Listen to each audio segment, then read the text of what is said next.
What's up guys, I hope you are doing well. I am Veer, welcome to still और family. तो कैसे हो मेरे दोस्तों? मैं आशा करता हूँ शानदार तरीके से आप लोग अपनी लाइफ को एंजॉय कर रहे हो, अपनी सेहत, फैमिली और पढ़ाई का ध्यान काफी अच्छे से रख रहे हो। आज है 27 जुलाई और आज का इंपॉर्टेंट न्यूज एनालिसिस जो है बहुत शानदार रहने वाला है। इसके अंदर अलग अलग न्यूज़पेपर के आर्टिकल मैं कवर करूंगा, वो भी बेसिक बैकग्राउंड इन्फॉर्मेशन के साथ में, ताकि एग्जाम में जब भी आप लोग जाकर बैठे या किसी के साथ में कोई भी टॉपिक आप लोग डिस्कस करें तो आप लोगों को उस चीज को लेकर एक तरीके से कॉन्फिडेंस रहे और आप लोगों को उस चीज को ढंग से एंजॉय भी करो। आर्टिकल कई सारे रहेंगे, काफी इंपॉर्टेंट रहेंगे, तो आप लोगों को टक टक की लगाकर देखने आर्टिकल। और सबसे बड़ी बात यहां पर यह है कि जो भी आर्टिकल कवर करूंगा, कई सारे आर्टिकल के पीछे आप लोग क्वेश्चन भी देखने को मिलेंगे। उनका आंसर तब देखाएंगे आप लोग जब जब आंसर आप लोग टक टक की लगाकर देखेंगे, ठीक है?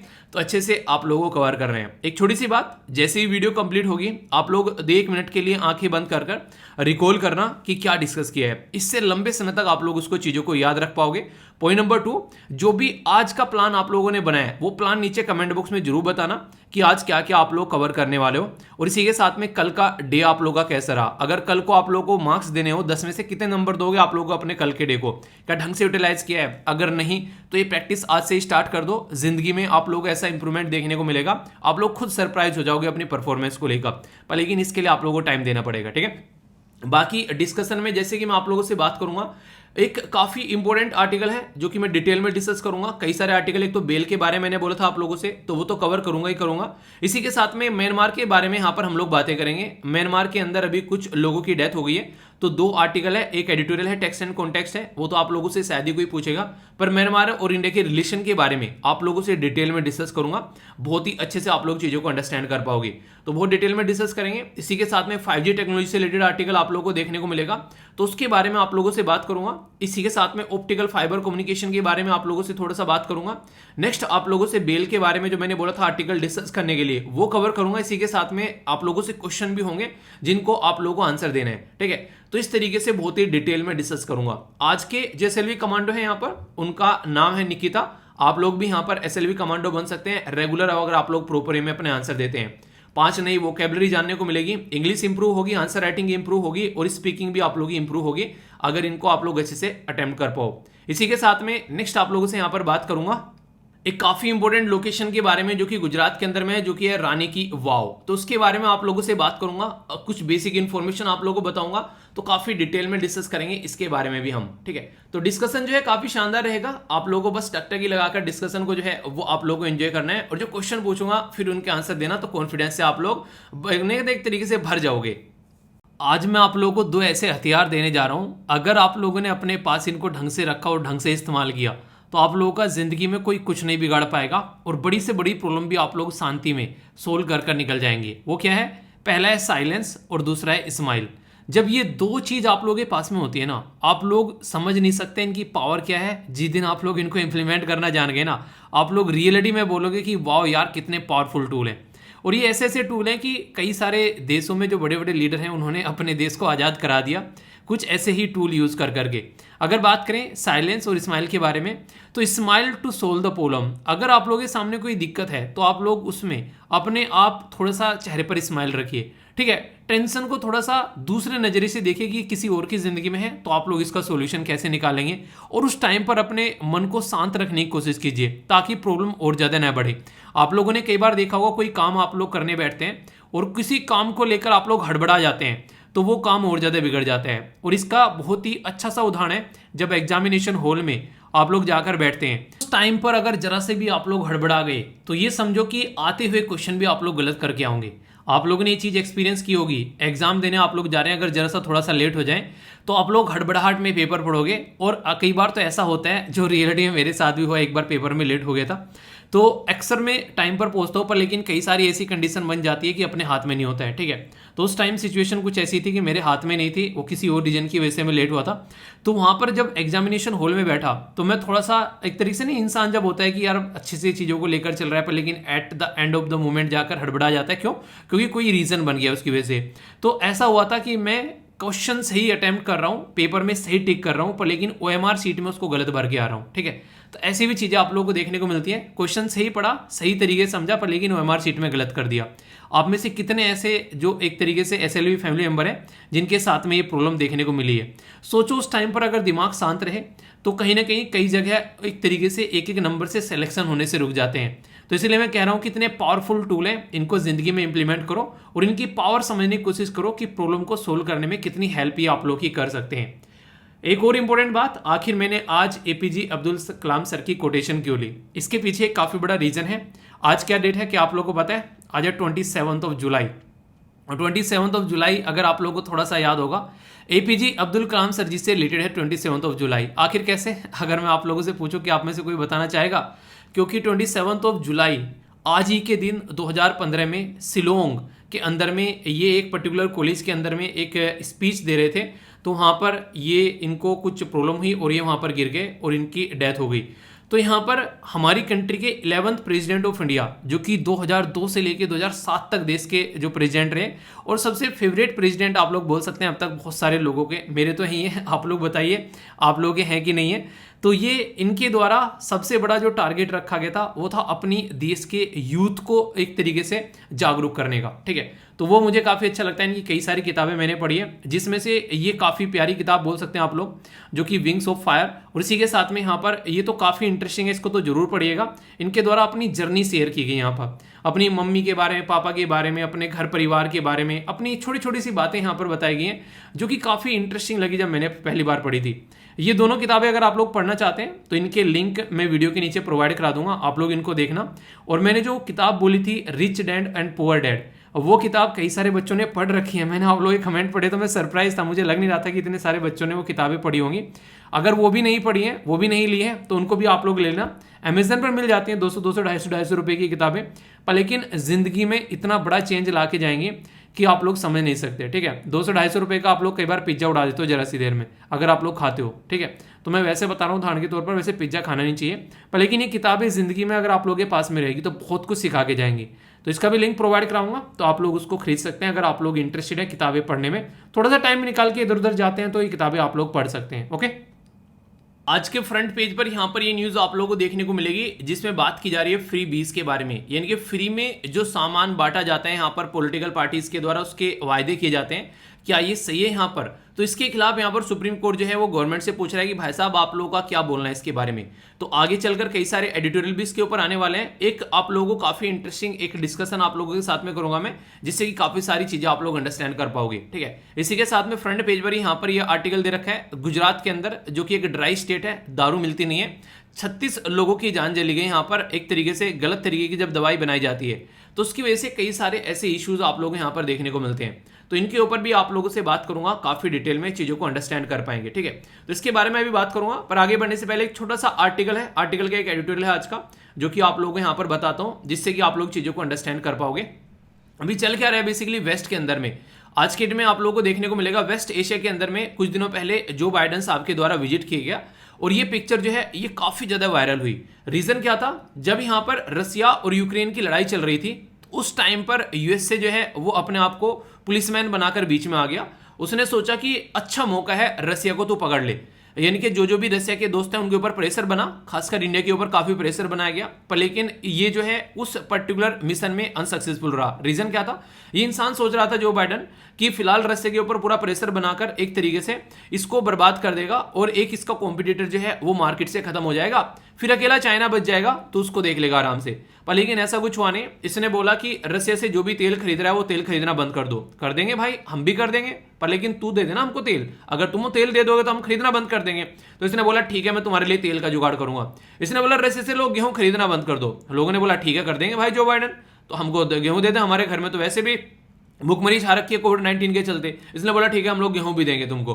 पर लेकिन इसकी एक भी न चली। ये अभी गया सऊदी अरेबिया में, सऊदी अरेबिया में जाकर इसको बोला मोहम्मद बिन सलमान को, देख यार सलमान तू मेरा दोस्त है, हम दोनों भाई भाई हैं, ऐसा कर जो आज की डेट में तेल जो तू बेच रहा है मार्केट में, क्योंकि तू उसका सरगना है, एक तरीके तू उसका सेंस है, तो तूने ये करना है बस थोड़ा सा वो जो तेल बेच रहा है उसका प्राइस थोड़ा सा डाउन कर दे, ताकि यहाँ पर तेरे से ही लोग तेल खरीदने लगे और रसिया का जो इंपैक्ट पड़ रहा है वो थोड़ा कम हो जाए। क्योंकि इन्फ्लेशन पहले कोविड-19 की वजह से था महंगाई, अब रसिया की और यूक्रेन की लड़ाई की वजह से बढ़ गया। तो नॉर्मल जो कंट्री है उनकी खस्ता हालत हो रखी है। तो यहाँ पर सलमान साहब ने बोला तू वही इंसान है जो इलेक्शन के टाइम पर ये बोल रहा था कि जिंदगी में कुछ भी हो जाए इस इंसान से हाथ नहीं मिलाऊंगा। क्यों? क्योंकि एक जमाल खशोगी यहाँ के जो जर्नलिस्ट हुआ करते थे, वो यूएसए में रहते थे। तो यहाँ पर इस इंसान ने यानी कि मोहम्मद बिन सलमान ने उसको मारा तुर्की में जाकर, और उसको एक तरीके से मारा क्या, उसकी ऐसी हालत करी कि आज की डेट में क्या आज तक मुझे लगेगा शायद किसी इंसान को इस तरीके से मारा गया होगा, उसका पुर्जा भी नहीं मिला उस इंसान का। आप लोग समझ सकते हैं, ये माना जा रहा है कि उसको पिघलाकर उसमें एसिड के अंदर में उसको गटर में बहा दिया। जाता हुआ तो दिखा था वो एम्बेसी के अंदर में, पर आता हुआ नहीं दिखा।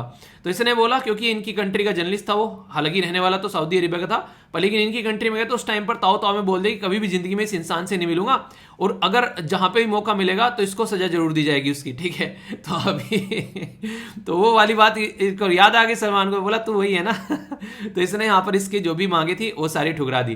तो यानी कि तेल का प्राइस जो है वो महंगा ही रहा, तो दुनिया जो है जो यूएसए के फेवर में आने वाली थी वो नहीं आई, इंडिया भी दबाकर रस्से से खरीद रहा है आज के डेट में तेल। दूसरा, इसने गेहूं को एक तरीके से सोचा था कि दुनिया तक पहुंचाएगा, पर लेकिन फिलहाल के टाइम पर आप लोगों ने देखा इसने कोई रोल ही प्ले नहीं किया। अब गेहूं कौन पहुंचा रहा है? रसिया और यूक्रेन दोनों के बीच में सेटिंग की गई यहाँ पर मिलकर, और इसमें यूएन आया बीच में, पॉइंट नंबर 1। पॉइंट नंबर 2, यहाँ पर तुर्की एक मिड रोल प्ले कर रहा है, यहाँ पर यूएसए दूर दूर तक भी नहीं है, यहाँ पर बेइज्जती हो चुकी है, ठीक है। तो यानी कि बहुत सारे ऐसे पॉइंट आप लोगों को मिल जाएंगे जहां यूएसए की बेइज्जती हो चुकी है। तो ये सर्च कर रहा है कि कोई एक न्यू रोल मिल जाए वेस्ट एशिया के अंदर में, जिससे कि चीजों को आगे लेकर चल सके।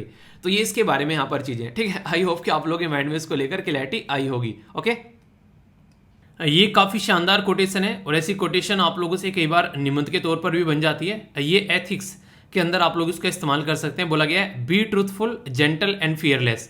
तो ये आप लोग अगर इस्तेमाल करेंगे अपनी आंसर राइटिंग में, जहां पर भी एथिक्स के बारे में कुछ लिखने के लिए आता है, फियरलेस के बारे में कुछ लिखने के लिए आता है, या फिर इस तरीके से ट्रुथ, या फिर आप लोग को एक तरीके जेंटल, एक तरीके से कुछ ऐसे शब्दों के बारे में कुछ लिखने के लिए आए, तो यहाँ पर आप लोग इस कोटेशन का इस्तेमाल कर सकते हैं। कोटेशन अगर इस्तेमाल करते हैं किसी भी आंसर राइटिंग में, तो वो एक अच्छा इंपैक्ट डालती है, और उससे क्या होता है, उससे आप लोगों को मार्क्स जो है एग्जाम में अच्छे मिलते हैं। बड़ा ही प्यारा सा क्वेश्चन है ये, देखता हूं कौन आप में से इसको अटेम्प्ट करता है। अभी जो रिसेंटली यूपीएससी प्रीलिम्स का पेपर हुआ, उसमें भी कुछ कुछ ऐसी क्वेश्चन आप लोगों के एग्जाम में देखने को मिले थे। तो ये ऐसे क्वेश्चन है जो कि आप लोगों को एक तरीके से गाइड करते हैं जब एग्जामिनेशन हॉल में आप लोग जाकर बैठते हैं, कि ऐसा भी क्वेश्चन आप लोगों से बन सकता है। सेक्युलरिज्म यानी कि धर्मनिरपेक्षता का बात की जा रही है, कि मेंशन किया गया इसके बारे में, यानी कि लिखा हुआ है कौन से पार्ट में कॉन्स्टिट्यूशन के, प्रीएम्बल में, फंडामेंटल राइट में, फंडामेंटल ड्यूटी में, या फिर directive principle of state policy में, यानी कि कहां पर इसका उल्लेख किया गया है आप लोगों को ये बताना है। तो देखता हूं कौन सा आंसर देता है। वैसे एक ऐसा क्वेश्चन है जिसमें 90% लोग जो है इसका आंसर गलत देते हैं, पर लेकिन देखता हूं आप लोगों में से कितने इसका सही आंसर देते हैं। इसका आंसर वीडियो के एंड में बता दूंगा, या फिर आप लोग जब पीडीएफ डाउनलोड करोगे तो पीडीएफ के अंदर भी आप लोगों को इसका आंसर मिल जाएगा। तो ए में बोला गया 1 2 3, बी में बोला गया 2 3 4, सी में बोला गया 1 3 4, एंड डी में बोला गया ऑल ऑफ द अबव। सही आंसर क्या है बताइए, देखता हूं कौन सही आंसर देता है। इंपॉर्टेंट न्यूज है यहाँ पर, जीएस पेपर 2 के अंदर आप लोग इसको कनेक्ट कर सकते हैं। गवर्नमेंट पॉलिसीज और इंटरवेंशन जो होते हैं यहाँ पर काफी इंपॉर्टेंट है यहाँ पर, और खासकर जब सुप्रीम कोर्ट पिक्चर में आ जाए तो बात ही कुछ और बन जाती है। उन्हें कहते हैं कि नहले पे दहला हो जाता है, और सुप्रीम कोर्ट ने यहाँ पर ये चीजें जब एनालिसिस करी तो यहाँ पर ये खतरनाक माहौल क्रिएट कर रही है। तो ये जो आर्टिकल है, हालांकि इंडियन एक्सप्रेस के अंदर भी कवर किया गया, हिंदू के अंदर भी कवर किया गया, तो काफी इंपॉर्टेंट आर्टिकल यहाँ पर ये बन गया। अभी यहाँ पर आप लोगों के सामने जो पिक्चर है, ये पिक्चर क्या दिखा रही है भाई साहब, सबके चेहरों पर स्माइल है। क्यों? क्योंकि फ्री का माल मिल रहा है, ठीक है। आप लोगों को इंटरेस्टिंग लगना, ये शब्द फ्री का माल मिल रहा है, फ्री का माल मिल रहा है। फ्री का माल यानी कि एफएम, फ्री का माल नहीं है भाई साहब, ये रियलिटी में आप लोगों के द्वारा दिया गया पैसा है। आप लोग बोलोगे हमने कहां पैसा दे दिया, ये तो फ्री के टीवी मिल रहे हैं। आज की डेट में अगर आप लोग जाते हो ना कहीं पर, इवन आप लोग कोई, मैं बोलूं क्या बोलूंगा, छोटा सा सबसे साधारण सा उदाहरण लेते हैं। आप लोग मोटरसाइकिल यूज करते हैं, आप लोग गाड़ी यूज करते हैं, उसमें पेट्रोल भी अगर आप लोग भराते हैं ना, 100 रुपए का अगर पेट्रोल है, तो लगभग आप लोग उसमें मोटे मोटे तौर पर बोलूंगा मैं, यहाँ पर एग्जैक्ट डेटा नहीं बता, एग्जैक्ट डेटा नहीं मतलब ऊपर नीचे होता रहता है, क्योंकि वो आप लोग 50 से 55 रुपए जो है वहां पर आप लोग टैक्स पे करके आते हो, ठीक है। इसको ये लगता है ना टैक्स पे नहीं करते हैं। आप लोगों का जो तेल का प्राइस है वो भी फिलहाल थोड़ा बढ़ गया, तो 45 के करीब आप लोगों को देखने को मिलेगा, 45 या फिर आप लोगों को लगभग 50 के करीब देखने को मिलेगा। टोटल 50% यानी कि आधा आप लोग टैक्स पे करके आते हैं भाई साहब, ये आप लोग समझिए। आप लोग आज की डेट में अगर कोई भी, जैसे कि कोई सिगरेट वगैरह पीने का शौकीन है यहाँ पर, वो मैक्सिमम टैक्स पे करते हैं उसके ऊपर भाई साहब, एक एक सिगरेट के ऊपर। इवन आप लोग रेस्टोरेंट में खाना खाने जाते हैं ना, आप लोगों की प्लेट पर लिखा रहता है कि 10% स्टेट का और 10% सेंटर का, ठीक है। तो 20% आप लोगों से वहां पर कट कर लेता है, आप लोगों की थाली में से काट लिया जाता है, ठीक है। आप लोग आज के टाइम मोबाइल रिचार्ज करवाते हैं ना, उसमें से आप लोग कट हो जाते हैं। तो इससे आप लोग समझ पाएंगे जिसको आप लोग फ्री में दे रहा है तो भाई साहब उनके पास में कोई अलादीन का चिराग नहीं है, वो आप लोगों को फ्री में बांटेंगे। वो एक्चुअल में आप लोगों का पैसा ही बेसिकली आप लोगों को दे रहे हैं, पर लेकिन देने का तरीका बड़ा गलत है। आप लोगों का पैसा ही आप लोगों को देने का तरीका मतलब ये हो गया आप लोगों की वोट खरीद रहे हैं आप लोगों के पैसे से। तो बिल्कुल हमारी पॉलिटिकल पार्टी को आप लोग चाइना के साथ में कंपेयर कर सकते हो। जैसे चाइना करता है, चाइना क्या करता है, चाइना ने बोला बेसिकली हमारे देश को भी बोला, और अब मैं आप लोगों को एक नया सा उदाहरण दूंगा, प्यारा सा उदाहरण जो मुझे काफी इंटरेस्टिंग लगा। भूटान के साथ में चाइना के द्वारा हरकत की गई। तो यहाँ पर आप लोगों को देखने को मिलेगा डोकलाम वाला सेक्टर था यहाँ पर भूटान का चुंबे वैली के पास में, और यहाँ पर एक पर्टिकुलर एरिया था। तो पहले चाइना ने क्या किया, पहले चाइना ने ये एरिया हथियार लिया और फिर यहाँ पर आकर हरकतें करने लगा डोकलाम वाले एरिया में। तो फिर भूटान को ये कह रहा है कि ये वाला एरिया मैं तुझे दे दूंगा, ये वाला एरिया तू मुझे दे दे, समझ लो उसी के एरिया के साथ में उसी की बार्गेनिंग चल रही है। ठीक है, जैसे हमको बोलने लगे कि हमको यहाँ पर ये वाला पोर्शन जम्मू एंड कश्मीर वाला हमको दे दो, अरुणाचल प्रदेश हम तुमको दे देंगे। मैंने कहा मारेंगे बेटा पकड़ के तुमको। ठीक है, तो चाइना की हरकतें आप लोग देख सकते हो। तो वही हरकतें हमारे पॉलिटिशियन करते हुए नजर आते हैं। हमारे ही टैक्स की मनी हम ही को बेचकर हम ही से वोट खरीद रहे हैं। तो इसको कहते हैं समझदार इंसान। और हम क्या हो गए, हम हो गए दरबेवकूफ इंसान। और हम लोग खुशी खुशी में वाह हमको लैपटॉप मिल रहे हैं, वाह हम लोग को जूसर ग्राइंडर मिल रहे हैं। तो ये सारी चीजें आप लोग यहाँ पर देखने को मिलती हैं। तो जो शब्द है यहाँ पर फ्री बीज, ये काफी ज्यादा खतरनाक है, कहने के लिए फ्री है। आप लोगों ने देखा होगा अरविंद केजरीवाल जी साहब कह रहे हैं कि फ्री आप लोगों को इलेक्ट्रिसिटी प्रोवाइड करा दूंगा, फ्री पानी प्रोवाइड करा दूंगा। ठीक है, कुछ दिनों पहले ऐसे ही कई सारे पॉलिटिकल पार्टी ने बोला था। देखिए किसी भी पॉलिटिकल पार्टी का नाम ले रहा हूं तो वो इसलिए ले रहा हूं ताकि आप लोग उसके साथ में कोरिलेट कर सके। मैं किसी का दोस्त और किसी का दुश्मन नहीं हूं, मैं जस्ट एक टीचर हूं, और एज ए टीचर के पॉइंट ऑफ से मैं आप लोगों को एक सब्जेक्ट पढ़ाने की कोशिश कर रहा हूं। ये मत सोचना कि मैं किस पॉलिटिकल पार्टी को बदनाम कर रहा हूं या फिर किसके बारे में बोल रहा हूं। कोई पॉलिटिकल पार्टी दूध की धूली नहीं है, सारी पॉलिटिकल पार्टी जो है वो हरकतें करती हैं। कुछ जीतने से पहले हरकतें करती हैं, कुछ जीतने के बाद में करती हैं। ठीक है, वो आप लोग सारे जानते हैं, समझदार हैं, यूपीएससी की तैयारी कर रहे हैं, आप लोग का पाला पड़ेगा इन लोगों से। ठीक है, तो फ्रीबीज में क्या क्या होता है, बेसिकली आप लोग वाटर सप्लाई हो गया, इलेक्ट्रिसिटी हो गया, किसी को मंथली अलाउंस दे दिया। ठीक है, इसी के साथ में किसी को लैपटॉप दे दिया, किसी को स्मार्टफोन दे दिया। ठीक है, तो कहने का मतलब यहाँ पे इनडायरेक्ट वे में आप लोग अपनी वोट बेच रहे हो अगर इस तरीके के इंसान को यहाँ पर आप लोग वोट देते हो तो मुद्दा क्या बन गया यहाँ पर, अब आप लोग ये समझिए। अभी अगर मोटे मोटे तौर पर मैं आप लोग को बताऊं जो कि काफी खतरनाक है सोचने में भी, यहाँ पर सुप्रीम कोर्ट में जब एक पिटीशन गई, पिटीशन यहाँ पर याचिका दायर की गई सुप्रीम कोर्ट के अंदर में, तो सुप्रीम कोर्ट ने बोला इलेक्शन कमीशन ऑफ इंडिया को और इसी के साथ में गवर्नमेंट को भी कि भाई साहब ये चल क्या रहा है, ये तो एक तरीके से खुले आम सट्टेबाजी चल रही है कि पैसा एक तरीके से पैसा लो वोट दो, खुले आम चल रहा है। मतलब लैपटॉप ले लो इनडायरेक्ट वे में, ये तो वही हो गया ना कि हम लोग दहेज नहीं लेंगे, अपनी बेटी को जो देना है दे दो। तो वही वाली बात होगी ना कि दहेज नहीं लिया, अपनी बेटी को जो देना है दे दो। तो हम लोग डायरेक्ट आप लोगों को पैसा नहीं देंगे भाई साहब, हम लोग मोबाइल देंगे, हम लोग आप लोगों को मतलब प्रेशर कुकर देंगे, हम लोग आप लोगों को ना आज की डेट में सर्दियों में जरूरत पड़ेगी आप लोगों को, हम लोग हीटर देंगे। ठीक है, तो ये हरकतें आप लोग यहाँ पर समझ सकते हैं। तो सुप्रीम कोर्ट ने बोला, पहले भी सुप्रीम कोर्ट ने बोला था हालांकि, पर सुप्रीम कोर्ट ने थोड़ा सा डिटेल में बोला, अच्छे से थोड़ा मजा लेकर बोला। तो क्या बोला सुप्रीम कोर्ट ने यहाँ पर ये बोला कि आज की डेट में अगर हम लोग देखते हैं हमारी कंट्री में एक पर्टिकुलर रूल है जिसको बोलते हैं इलेक्शन सिंबल, और यहाँ पर डी रजिस्टर ए पॉलिटिकल पार्टी। तो यहाँ पर बोला गया कि अगर कोई ऐसी हरकतें करता है, इरेशनल तरीके की कोई यहाँ पर ऐसी मांगे बोलता है कि मैं आप लोगों को आते ही यहाँ पर चांद पर पहुंचा दूंगा, और इस तरीके के सपने दिखाता है कि आओ चांद के पार चले और यहाँ पर आप लोगों को दुनिया भर का पैसा मिलेगा और ये होगा बल्ले बल्ले हो जाएगी, दुनिया भर की नौकरी मिल जाएगी। तो ये ऐसी चीजें हैं जिनको कोई पूरा ही नहीं कर सकता है। तो जब कोई पूरा ही नहीं कर सकता है तो यहाँ पर ऐसी बातें बोलना क्यों, पहली बात। और दूसरी बात यहाँ पर यह है कि आज की डेट में आप लोग ऐसी बातें बोल भी कैसे सकते हैं। आप लोग बोलेंगे ऐसा क्यों नहीं बोल सकते भाई, ये तो बताओ। अभी मैं वही बात बताने वाला हूं आप लोगों को। यहाँ पर जो पिटीशन गई उसने ये बोला यहाँ पर कि ये काफी बड़ी थ्रेट है यहाँ पर हमारी कंट्री में डेमोक्रेटिक वैल्यू को। क्यों? क्योंकि एक पॉलिटिकल पार्टी है जो बोलती है कि मैं पावर में आऊंगा तो ये फ्री प्रोवाइड करा दूंगा। ठीक है, दूसरी पॉलिटिकल पार्टी कुछ बोलती है और एक पॉलिटिकल पार्टी यहाँ पर कुछ नहीं बोलती है, वो एक नॉर्मल इलेक्शन लड़ रही है। तो कहीं ना कहीं तो हमारे जो संविधान की जो स्पिरिट है उसको ये हनन करता हुआ नजर आ रहा है। कैसे? अभी आज की डेट में यहाँ पर एक लेवल प्लेइंग फील्ड नाम की एक चीज होती है, यानी कि सारे इक्वल है। मैं ये लेक्चर आप लोगों को पढ़ा रहा हूं, ऐसे थोड़ी ना मैं किसी के कान में जाकर बोलूं ये टॉपिक ना इंपॉर्टेंट है, तुम्ही को बता रहा हूं, किसी और को नहीं बता रहा हूं। ऐसा बोला मैंने किसी को? चिल्लाकर बोलूंगा भाई साहब वीडियो के अंदर ये टॉपिक इंपॉर्टेंट है तो सबको बोलूंगा, 50-60 हजार जितने देख रहे हैं सबको सुनेगा। ठीक है, तो ये होगा। तो यानी कि ऐसा थोड़ी ना कि किसी को स्पेशली मैं यहाँ पर कोई काम कर रहा हूँ। ठीक है, पर लेकिन जब यहाँ पर किसी के लिए स्पेशल चीज हो जाती है तो फिर दिक्कत हो जाती है। तो एक पर्टिकुलर एक एरिया के जो लोगों को यहाँ पर लुभाना, उनको ये बोलना कि तुमको ये प्रोवाइड करा देंगे अगर हमको वोट दे दोगे, तो ये कहीं ना कहीं हमारी डेमोक्रेटिक वैल्यू के खिलाफ हो गया और ये लेवल प्लेइंग फील्ड नहीं रहा। यानी कि लोग जो है यहाँ पर वो अलग अलग दायरे में यहाँ पर आकर खड़े हो जाएंगे। अब यहाँ पर किन किन मुद्दों का यहाँ पर ये हनन होता है, तो पिटीशन किसके बारे में उसने क्या बोला और सुप्रीम कोर्ट ने इसके बारे में क्या समझा, तो पहले आप लोग ये समझिए मुद्दा, तब आप लोग चीजों को समझ पाएंगे। हमारे देश में एक पर्टिकुलर एक्ट, एक पर्टिकुलर आर्टिकल है, इसको आर्टिकल 14 बोलते हैं, वो इक्वलिटी बिफोर लॉ बोलते हैं। तो आप लोगों ने बोला कि सारे स्टूडेंट्स जो हैं वो स्टूडेंट को आप लोग लैपटॉप प्रोवाइड करा देंगे या फिर आप लोग किसी पर्टिकुलर पर्सन को फोन प्रोवाइड करा देंगे। अब मान लीजिए आप लोगों ने बोला स्टूडेंट को फोन प्रोवाइड करा देंगे, तो स्टूडेंट की वोट की वैल्यू जो है वो आप लोगों ने बढ़ा दी। मान लीजिए कोई बुजुर्ग है, उसकी वोट की वैल्यू यहाँ पर कम होगी, क्यों? क्योंकि उसको ना यहाँ पर 50-60 हजार का लैपटॉप नहीं मिल रहा है, स्टूडेंट को लैपटॉप मिल गया। तो ये इक्वलिटी नहीं रही एक तरीके से, आप लोग देख सकते हैं। तो वोट की वैल्यू में डिफरेंस क्रिएट कर दिया आप लोगों ने ऐसी बातें बोलकर कि हाँ स्टूडेंट को ये काम करेंगे। महिलाओं को हम लोग क्या करेंगे, 5,000 रुपए महीना देंगे, मतलब महिलाओं को 5,000 रुपए महीना देंगे। तो आप लोगों ने बच्चे, पुरुष और बुजुर्ग को अलग कर दिया यहाँ पर इससे, तो वोट की वैल्यू में डिफरेंस क्रिएट कर दिया आप लोगों ने। ये बिल्कुल गलत बात है। आर्टिकल 162 जो एग्जीक्यूटिव पावर आप लोग यहाँ पर यूज करते हैं वो भी काफी खतरनाक यहाँ पर देखने को मिलेगी। जो इंपोर्टेंट है मैं समझाऊंगा यहाँ पर। आर्टिकल 266 ये कंसोलिडेटेड फंड ऑफ इंडिया, जो कि आप लोगों ने कई बार पढ़ा होगा इसके बारे में। जो कंसोलिडेटेड फंड ऑफ इंडिया होता है तो इसमें जो भी पैसा जाता है वो टैक्स पेयर की मनी जाती है। आप लोग जो मैंने बोला ना अभी यहाँ पर पेट्रोल भरा रहे हो, खाना खा रहे हो या फिर कोई भी आप लोग इधर उधर से कोई सामान लेकर आ रहे हो, वो सारा इकट्ठा होकर कंसोलिडेटेड फंड ऑफ इंडिया में जाता है। और यहां से पैसा निकालने के लिए आप लोग को बजट प्रस्तुत करना पड़ता है, जो कि अभी आप लोगों का 1 तारीख को प्रस्तुत किया जाएगा। उस बजट के बेस पर आप लोगों को यहाँ पर पार्लियामेंट में डिबेट डिस्कशन करना पड़ता है और फिर आप लोग बजट से पैसा निकाल पाते हैं और उस पैसे को आप लोग खर्च कर पाते हैं जनता के ऊपर। पर लेकिन आपने क्या किया भाई साहब, अब तक तो आप लोगों ने गवर्नमेंट भी नहीं बनाई। बजट प्रस्तुत करने के लिए आप लोगों को यहाँ पर प्रॉपर एक बिल लेकर आना पड़ेगा। अच्छा, मनी बिल किस आर्टिकल में आता है जरा बताइए, ये क्वेश्चन आप लोगों के लिए। तो बजट प्रस्तुत करने के लिए भी आप लोगों को एक आर्टिकल, एक पर्टिकुलर डिस्कशन करना पड़ेगा, सारा काम करना पड़ेगा, पर उससे पहले गवर्नमेंट में आना पड़ेगा। अभी भाई साहब आप लोग गवर्नमेंट में भी नहीं हो, अभी आप लोग जस्ट इलेक्शन लड़ रहे हो और आप लोगों ने पहले बता दिया कि कंसोलिडेटेड फंड ऑफ इंडिया में से इतना पैसा निकाल के हम लोग तुम्हारे लिए बांट देंगे।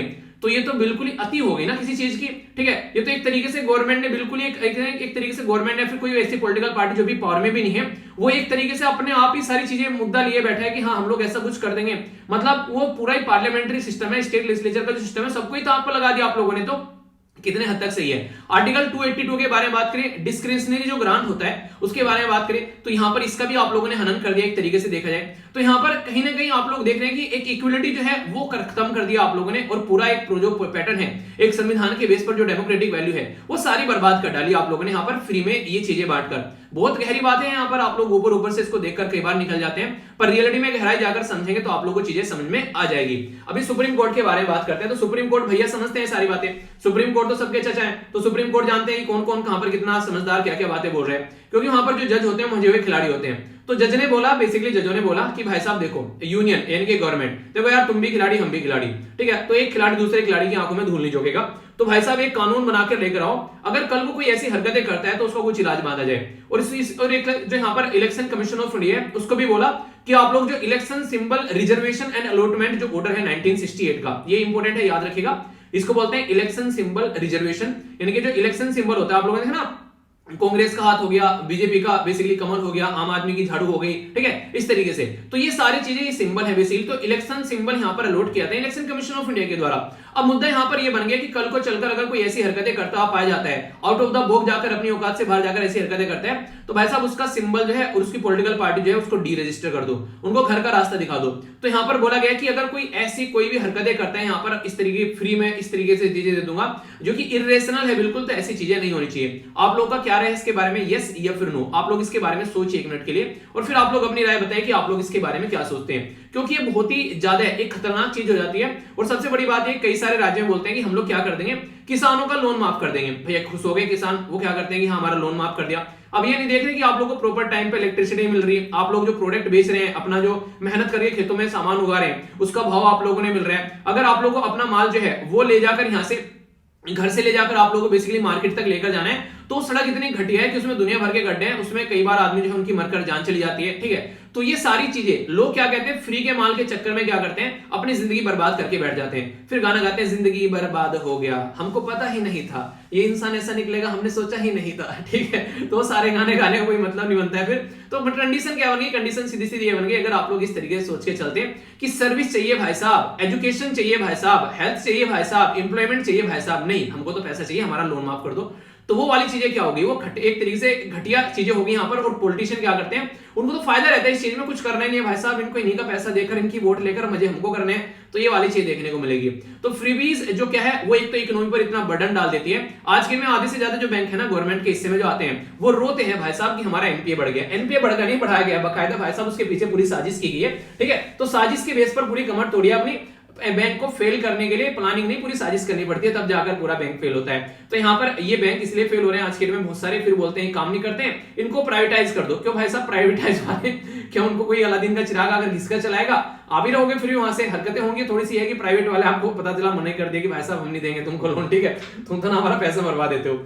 आगे बात करें यहाँ पर against free and fair election, तो लेवल प्लेइंग फील्ड लोगों को मिल ही नहीं पाता है यहाँ पर। अगर आप लोग बात करें इसके बारे में, जो कि यहाँ पर ताकतवर है, जिसके पास है पैसा है, वो यहाँ पर वोट खरीद कर ले गया इनडायरेक्ट वे में। तो ये बोल दिया हम लोगों ने। अब कोई इंसान बोले आकर कि हेल्थ अच्छी करेंगे, एजुकेशन अच्छा करेंगे, भाई साहब रोड अच्छी बनाएंगे, और यहाँ पर महिलाओं या लड़कियों की सुरक्षा के बारे में बात करेंगे, कोई बोले कि यहाँ पर आकर 30% रिजर्वेशन महिलाओं को देंगे पार्लियामेंट में, स्टेट लेजिस्लेचर में, तो मजा आए कुछ सुनने में, हाँ कुछ अच्छी बातें कर रहे हैं, पर लेकिन वो बातें कोई नहीं बोलेगा। भाई साहब ऐसा है, मुंह से निकलवा दो कोई, भाई साहब टेप लग जाती है मुंह पर, तो उनको पता है कि ऐसी बातें बोलनी नहीं है, इनको कोई सुनने के लिए तैयार ही नहीं है। एक्चुअल में पॉलिटिशियन समझदार है, ठीक है, उनको पता है कि जो सुनना चाहते हैं वो सुनो और मजे लेकर जाओ। ये आप लोगों को देखने को मिलेगा।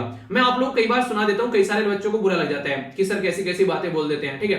नहीं, कई बार मैं बोलता थोड़ा सा टाइट होकर, मुझे गुस्सा आता है, मैंने कहा क्या कर रहे हो, सो रहे हो, अब तक उठे नहीं हो, और उठ जाना चाहिए, आपको जिंदगी बर्बाद कर रहे हो, ऐसे कुछ नहीं होने वाला है। तो कई सारे ऐसे टाइट सब जब बोल देता हूँ तो कई सारे बोलते हैं कि सर ऐसा लग रहा है किसी को गुस्सा उतार रहे हैं। अरे भाई साहब मेरे क्या आप लोगों से लड़ाई हो रखी है, कहीं लड़कर आया मैं गुस्सा उतारूंगा? मैं तो ये रहता है कि अच्छा लगता है जब रिजल्ट आता है तो आप लोगों का सिलेक्शन हो जाए, तो वो चीजें लगती हैं। तो आप लोगों को जो सुनना चाहिए अगर वही सुनाते रहूं, गान गाता जाता रहूं, ठीक है, मतलब मैं आप लोगों को पढ़ाऊं और पढ़ाने के बाद में एक ओवरव्यू सा देकर चला जाऊं 10-15 मिनट की वीडियो बनाकर, और फिर बोल दो कि सब कुछ कवर हो गया। तो अगर वो वाली मजे लेना है तो फिर वो वाली मजे लेते रहो। और मैं आप लोगों को स्टैटिक और करंट प्रॉपर डिटेल में सारी चीजें बता रहा हूं, एक तरीके से सारा बैकग्राउंड इन्फॉर्मेशन के साथ में, एक वो वाली चीजें, ठीक है। तो थोड़ा वो नहीं कहते थोड़ा सा बड़ा होगा, पर लेकिन आप लोगों को डिटेल में सारी इन्फॉर्मेशन मिल जाएगी। इसी के चलते कई सारे रोते रहते हैं, इतना बड़ा लेक्चर बना दिया सर। अरे भाई साहब नहीं पढ़ना है तो मत पढ़ो यार, इस पीडीएफ देख लो जाकर, पीडीएफ से काम चल जाएगा आप लोगों का। क्यों लेक्चर देख रहे हो, क्यों टाइम वेस्ट कर रहे हो अपना? मतलब लेक्चर में ही टाइम बचाना है, ठीक है। लेक्चर भी 15 मिनट के चाहिए, ठीक है, सारी चीजें। मूवी नहीं देखते 15 मिनट की, उसको बोलो कि 15 मिनट की चाहिए, फिर तो होता पुष्पा राज वो वाली चीजें पूरी चाहिए आप लोगों को, ठीक है। तो यहाँ पर यही बातें, तो एक इक्वलिटी वाला लॉबी खराब कर दिया यहाँ पर। तो बहुत सारे ऐसे चैलेंज है यहाँ पर, और कहीं ना कहीं ये काफी ज्यादा खतरनाक माहौल भी क्रिएट कर देते हैं देश के अंदर में, अगर इनको हम लोग ढंग से अंडरस्टैंड करें तो हम लोगों को ये चीजें समझनी है। यहाँ पर आज की डेट में क्या करना चाहिए, एक प्रॉपर पॉलिसीज लेकर आनी चाहिए ताकि इन चीजों को रोका जा सके, ठीक है। डिमांड के बेस पर यहाँ पर काम ऐसा करना चाहिए कि लोगों को इंपावर करे। ऐसा नहीं कि आप लोग उनको मछली पकड़ कर दे रहे हैं कि लो मछली पकड़ो, उनको मछली पकड़ना सिखाओ ना, उनके पैरों पर खड़ा करो उनको। जैसे बोलता हूँ आंसर राइटिंग करो, भाई साहब आंसर राइटिंग करोगे तभी वहां पर जाकर कुछ काम होने वाला है, ठीक है। रेगुलर 2 आंसर देता हूँ लिखने के लिए, पर लेकिन देखो कितने करते हैं आंसर राइटिंग। तो ये बातें हैं, क्वेश्चन के आंसर पूछता हूँ तो वो बातें हैं। तो यहाँ पर एक केस है जिसको बोलते हैं S Subramaniam Balaji versus government of Tamil Nadu 2013 का केस। तमिलनाडु का मैंने अभी केस दिखाना है, ये जो टेलीविजन लेकर भाग रहे हैं यहाँ पर, ये तमिलनाडु वाले ही इतने खुश हो रखे हैं, ठीक है। इनको ये नहीं पता तुम्हारा ही काट के तुम्हारी जेब में डाल दिया गया, ठीक है, तुम्हारी मतलब बेवकूफ बनाया गया, तुम्हारी मतलब एक तरीके से एक नहीं, तुम्हारी पैसा तुम्हारी जेब में डाल दिया गया, तुम ही खुश हो रहे हो, ठीक है, तो बेवकूफ बना दिया गया बेसिकली। तो यहाँ पर अगर बात करें तो यहाँ पर जो सुब्रमण्यम जो बालाजी का केस था, ये याद रखिएगा 2013 का, इसमें सुप्रीम कोर्ट ने बोला भी था कि भाई साहब बहुत ज्यादा खतरनाक है, यहाँ पर डिस्टर्ब करने वाला है, लेवल प्लेइंग फील्ड नहीं रहने देता, डेमोक्रेसी को बर्बाद करेगा, यहाँ पर ये अनरियलिस्टिक है, इससे थोड़ा सा बचो वरना बहुत सारी दिक्कतें देखने को मिलेगी। तो समझ में आ गया पूरा आर्टिकल क्या था। अब लिखने के लिए भी आ जाए तो कोई लिख भी सकते हो, कुछ को बताने के लिए आए तो बता भी सकते हो, मुझे नहीं लगता है कोई कंफ्यूजन होना चाहिए। तो काफी बेहतरीन और ये प्यारा आर्टिकल था, कोई भी आप लोगों को यहाँ पर डाउट नहीं होना चाहिए। अब ये एक ऐसा टॉपिक है जो कि हिंदू को नहीं कहते कि जीभ को सुहा गया है, उन्हें कहते कि एक तरीके से किसी को टेस्ट आ गया हो कि बस यार मजा आ रहा है तो खाते ही चले जाएंगे। अभी यहाँ पर 3-4 दिनों में एक टॉपिक कई बार आ चुका है, हालांकि 15 दिनों में पहले भी यहाँ पर मैं इसको डिस्कस कर चुका था। अभी यहाँ पर काफ़ी डिटेल में डिस्कस करूंगा। हिंदू के अंदर यहाँ पर एडिटोरियल पर भी आया, टेक्स्ट एंड कॉन्टेक्स्ट पर ये आर्टिकल जो है 2 बार आ चुका है, और इसी के साथ में इंडियन एक्सप्रेस के अंदर भी आप लोगों को देखने को मिलेगा। तो आज इस आर्टिकल का जो है वो पोस्टमार्टम हो जाएगा बहुत ही डिटेल में, और वो भी क्वेश्चन के साथ में। इसके एंड में आप लोगों को क्वेश्चन भी देखने को मिलेंगे। तो ये आर्टिकल आप लोग कैसे सुनना है, टकटकी लगाकर, क्योंकि यूपीएससी ऑलरेडी यहाँ से क्वेश्चन आप लोगों से पूछ चुकी है। अगर इसके बारे में बात करें तो आप लोगों के लिए कई सारे क्वेश्चन भी फ्रेम किए गए जिनको आप लोगों को अटेम्प्ट करने में मजा आएगा। तो इस तरीके से आप लोग क्वेश्चन को एंजॉय करना है ताकि आप लोग पूरे आर्टिकल को ढंग से देख सको और समझ सको। मतलब सिंपल भाषा में मैं क्या कहने जा रहा हूँ कि टकटकी लगाकर आप लोगों को यहाँ पर ये टॉपिक देखना है, क्योंकि जितने अच्छे से टकटकी लगाकर आप लोग देखोगे उतनी ही अच्छे से आंसर भी दे पाओगे। और कुछ जजमेंट वगैरह के बारे में बात की जाएगी, पूरे डिटेल में डिस्कस करूंगा एक एक पॉइंट, ठीक है। अभी मैंने आप लोगों से आर्टिकल डिस्कस किए थे जिसमें हम लोगों ने बातें की थी कि हमारा देश जो है वो चाइना को पीछे छोड़कर 2023 में दुनिया में सबसे बड़ा पॉपुलेशन वाला देश बन जाएगा। पर लेकिन इस पॉपुलेशन के ऊपर कितने जज बैठे हुए हैं जो कि केस जाते हैं जजों के पास में, और इतने सारे केस जो हैं वो पेंडिंग पड़े हुए हैं। लगभग 4 करोड़ के करीब केस जो हैं फिलहाल बोला जा रहा है पेंडिंग पड़े हैं लोअर कोर्ट के अंदर आज की डेट में अगर हम लोग बातें करते हैं। और हमारे देश के अंदर में जो जजों की संख्या है वो इतनी कम है कि यहाँ पर इन केसों को अगर निपटाने बैठ जाए तो ये माना जाता है कि आने वाले टाइम में 50-100 साल भी लग जाएं तो ये केस जो हैं वो खत्म नहीं होने वाले हैं अगर ताबड़तोड़ तरीके से भी लगे यहाँ पर। यानी कि कहने का मतलब यहाँ पर सीधा सीधा ये है कि जजों की संख्या जो है हम लोगों को बढ़ानी पड़ेगी केसेस को निपटाने के लिए। क्यों, हम लोग ये भी तो बोल सकते हैं कि क्यों ना हम लोग क्राइम करना बंद कर दें। तो देखिए वो तो फितरत है, वो तो चलता रहेगा, वो तो ना छूटने वाला है। अब आप लोगों को यहाँ पर ये देखना है कि वो चीज़ें चलती रहेंगी तो तुम कैसे यहाँ पर चीज़ों को सुधार सकते हो। यानी कि ये बिल्कुल वही बात है कि भाई साहब सामने वाले तो आप लोगों के ऊपर जो है वो पत्थर फेंकेंगे फेंकेंगे। अब ये तो आप लोगों को डिसाइड करना है कि आप लोगों को उन पत्थर से कैसे बचना है। जैसे बारिश हो गई तो बारिश तो होगी होगी, आप लोग अपना छाता लेके चलो ना घर से। तो वही वाली बात है यहाँ पर। तो किस तरीके से हम लोग जजेस की संख्या बढ़ा सकते हैं। और अभी रिसेंटली कई सारे ऐसे चीफ जस्टिस हैं जो कि यहाँ पर भाषण देते देते पब्लिक में रो तक पड़े कि ये कंडीशन इतनी खराब है कि सुधरेगी नहीं आने वाले टाइम में भी। आप लोगों ने मूवी का डायलॉग सुना होगा यहाँ पर जो दामिनी मूवी का है, सनी देओल का, तारीख पर तारीख तारीख पर तारीख। लोग नहीं कहते कि एक तरीके से महिलाएं अपनी चप्पल घिसा लेती हैं, उनके गहने और जवाहरात तक बिक जाते हैं तो मिलती है सिर्फ उनको तारीख। तो वही तारीख के बारे में यहाँ पर बात की जा रही है। और उसी तारीख के चक्कर में बहुत सारे लोग ऐसे होते हैं जो कि सलाखों के पीछे पड़े रहते हैं। तो सुप्रीम कोर्ट ने अभी यहाँ पर इसके ऊपर बेसिकली बात की है कि आप लोग क्या करना है, इसमें रिफॉर्म लेकर आना है। और रिफॉर्म भी क्यों बोला गया यहाँ पर, वो इसलिए बोला गया कि आज की डेट में बहुत सारी ऐसी महिलाएं हैं जिनके छोटे छोटे बच्चे हैं और वो जेल में हैं। जब वो बच्चे हैं और वो महिलाएं जो हैं वो उनके साथ में जेल में हैं, तो सोचो बच्चे की परवरिश जेल के अंदर हो रही है। तो किस तरीके से हम लोग यहाँ पर उनको उनकी जो एक तरीके से बचपना जो है कैसे दे रहे हैं यहाँ पर उन सलाखों के पीछे। बच्चे की तो कोई गलती नहीं है ना, पर बच्चा तो माँ के साथ में रहेगा। अब माँ को सजा मिली हुई है तो इस तरीके से बोला गया कि कम से कम उसका सोल्यूशन यहाँ पर निकाला जाए। अभी यहाँ पर कुछ ऐसे सोर्सेज जो मैं पढ़ रहा था वहाँ पर ये बोला गया अभी सुप्रीम कोर्ट के द्वारा भी ऐसी बुरी कंडीशन है आज के डेट में, अगर जेल में चले जाओ तो वहाँ पर जेल में इंसानों को अगर छोड़ दिया जाए कुछ दिनों के लिए, कुछ ऐसे इंसानों को जो कि नॉर्मल सोसाइटी में बाहर रहते हैं, तो वहाँ पर सजा की जरूरत ही नहीं है। मतलब कोर्ट तो बाद में सजा देगा, जेल में जाना ही एक तरीके की सजा हो जाता है। इतनी बुरी कंडीशन देखने को मिलती है। जिस एरिया में एक इंसान बैठ पाता है, खा पाता है, नहा पाता है, उस एरिया में 3-3 4-4 लोग आप लोगों को देखने को मिलेंगे। बीमारी का घर है यहाँ पर। ये ऐसी ऐसी भी बातें यहाँ पर बोली जाती हैं। कई सारे लोग जब जेल से आते हैं तो वो अक्सर सुधर जाते हैं। उसके पीछे रीज़न ये रहता है कि वो ऑलरेडी वहाँ पर जो कंडीशन है जेल के अंदर वो देख लेते हैं, जिसके चलते यहाँ पर वो समझ जाते हैं कि भाई साहब कुछ भी हो जाए यार, इस नर्क में तो नहीं जाना है। तो यहाँ पर इसी के ऊपर यहाँ पर अभी मैं आप लोगों से बात करूंगा। सुप्रीम कोर्ट के द्वारा बोला गया कि आज की डेट में अगर देखें, हम लोग कई बार बोल भी चुके हैं कि रिफॉर्म लाने की जरूरत है यार, जिस तरीके से यहाँ पर दिक्कतें देखने को मिलती हैं। और खासकर अगर बात करें यूके के अंदर जैसे यहाँ पर चीज़ें हैं उसके बेस पर हम लोग रिफॉर्म ला सकते हैं। इसका मतलब क्या है? इसका मतलब यहाँ पर आप लोगों को समझा जाए, आप लोगों के मोहल्ले में कोई एक लड़का है बड़ा ही पढ़ाकू टाइप का, बहुत पढ़ता है, ठीक है, आप लोगों के घर वाले आप लोगों को ताने मारते हैं देख कितना पढ़ रहा है वो, ठीक है। तो इसका मतलब ये हो गया कि एक तरीके से वो सिलेक्शन भी ले रहा है, आगे चलकर अच्छे से अपनी ज़िंदगी सवार कर ले गया। तो आप लोग के पापा मम्मी पापा फिर बोलेंगे या घर वाले कि देखो वो कहाँ पहुँच गया और तुम कहाँ रह गए। तो कंपेयर करने की आदत होती है। तो इसलिए हम लोग अपनी कंट्री की जो सिचुएशन है वो यूके के साथ में कंपेयर कर रहे हैं। और वो इसलिए क्योंकि यूके ने हम लोग को ये सिस्टम जो है वो सौगात में दिया है। 200 साल हमारे ऊपर रूल करके गए हैं, तो उसी में से ये सिस्टम हमारा निकल कर आया है। तो इसलिए यहाँ पर रिफॉर्म करने के लिए भी उनकी तरफ को देखेंगे ना, तो वही काम हम लोग कर रहे हैं। तो यूके की तरफ को देख रहे हैं कि भाई बताओ कि क्या इसका सोल्यूशन निकाला जा सकता है। तो उसको देख देख कर हम लोग अपने सोल्यूशन निकाल सकते हैं। एक आर्टिकल पढ़ा था मैंने किसी न्यूज़पेपर में, एग्जैक्ट मुझे न्यूज़पेपर याद नहीं आ रहा है क्योंकि कई सारे न्यूज़पेपर के कई सारे आर्टिकल मैं देखता रहता हूँ। तो उसमें वहाँ पर एक पर्टिकुलर एक पर्सन थे जो कि वहाँ पर किसी पर्टिकुलर एरिया में जेलर रह चुके थे, उनके द्वारा आर्टिकल लिखा गया था। तो उनके द्वारा बोला गया कि जब तक मैं यहाँ पर जेलर की पोस्ट पर रहा वहाँ पर, तो तब तक मुझे ऐसा लग रहा था कि यार किस तरीके से यहाँ पर इसको सुधारा जाए, क्योंकि डेली मैं ऐसे लोगों को देखता था वहाँ पर जो कि इस तरीके से वहाँ पर हैं कि ये मानो कि आज उनको बीमारी लग के मर जाए। और बहुत सारे लोग यहाँ पर सुसाइड कर लेते हैं, बहुत सारे लोगों की डेथ हो जाती है जेल के अंदर में, जबकि उनके ऊपर केस चल रहा होता है, अंडर ट्रायल कैदी होते हैं वो। तो यहाँ पर ये सिचुएशन आप लोग समझ सकते हैं। अभी एक केस आया यहाँ पर जिसको बोलते हैं यहाँ पर सत्येंद्र कुमार अंतिल वर्सेस सीबीआई का केस था यहाँ पर। उसके चलते भी यहाँ पर डिलीवर किया गया कि भाई साहब देखो होना क्या चाहिए, बेल होना चाहिए, नोट जेल। यानी कि अगर किसी पर्टिकुलर इंसान को पकड़ के ले गया है तो यहाँ पर कॉलोनियल माइंडसेट चल रहा है अब तक भी। अंग्रेज नहीं जैसे उठा उठाकर सबको जेल में डाल देते थे यार, अब तो हम लोग आज़ाद हो चुके हैं ना, तो अब आज़ादी की 75वीं सालगिरह भी सेलिब्रेट कर रहे हैं। तो फिर क्यों हम लोग ये चीज़ें फॉलो कर रहे हैं? तो सुप्रीम कोर्ट कई बार यहाँ पर इसके बारे में बोल चुके हैं और कई बार यहाँ पर बोल चुका है कि कैसे यहाँ पर क्या क्या चीज़ों को फॉलो करके चलना है, पर लेकिन फॉलो नहीं किया जाता है। आप लोग बोलोगे क्या हमारे देश में कानून गलत है? कानूनी को तो फॉलो कर रही होगी यहाँ पर सारी गवर्नमेंट, इसीलिए यहाँ पर ये चीज़ें हो रही है। तो हमारी कंट्री में कोड ऑफ क्रिमिनल प्रोसीजर है जो कि लाया गया था 1882 में। आप लोगों को एक इंटरेस्टिंग चीज़ मैं यहाँ पर बताता हूँ। हमेशा ये बोला जाता है कि एक तरीके से एक रूल और रेगुलेशन को अगर हम लोग ढंग से इंप्लीमेंट कर दे तो सिचुएशन सुधर जाती है।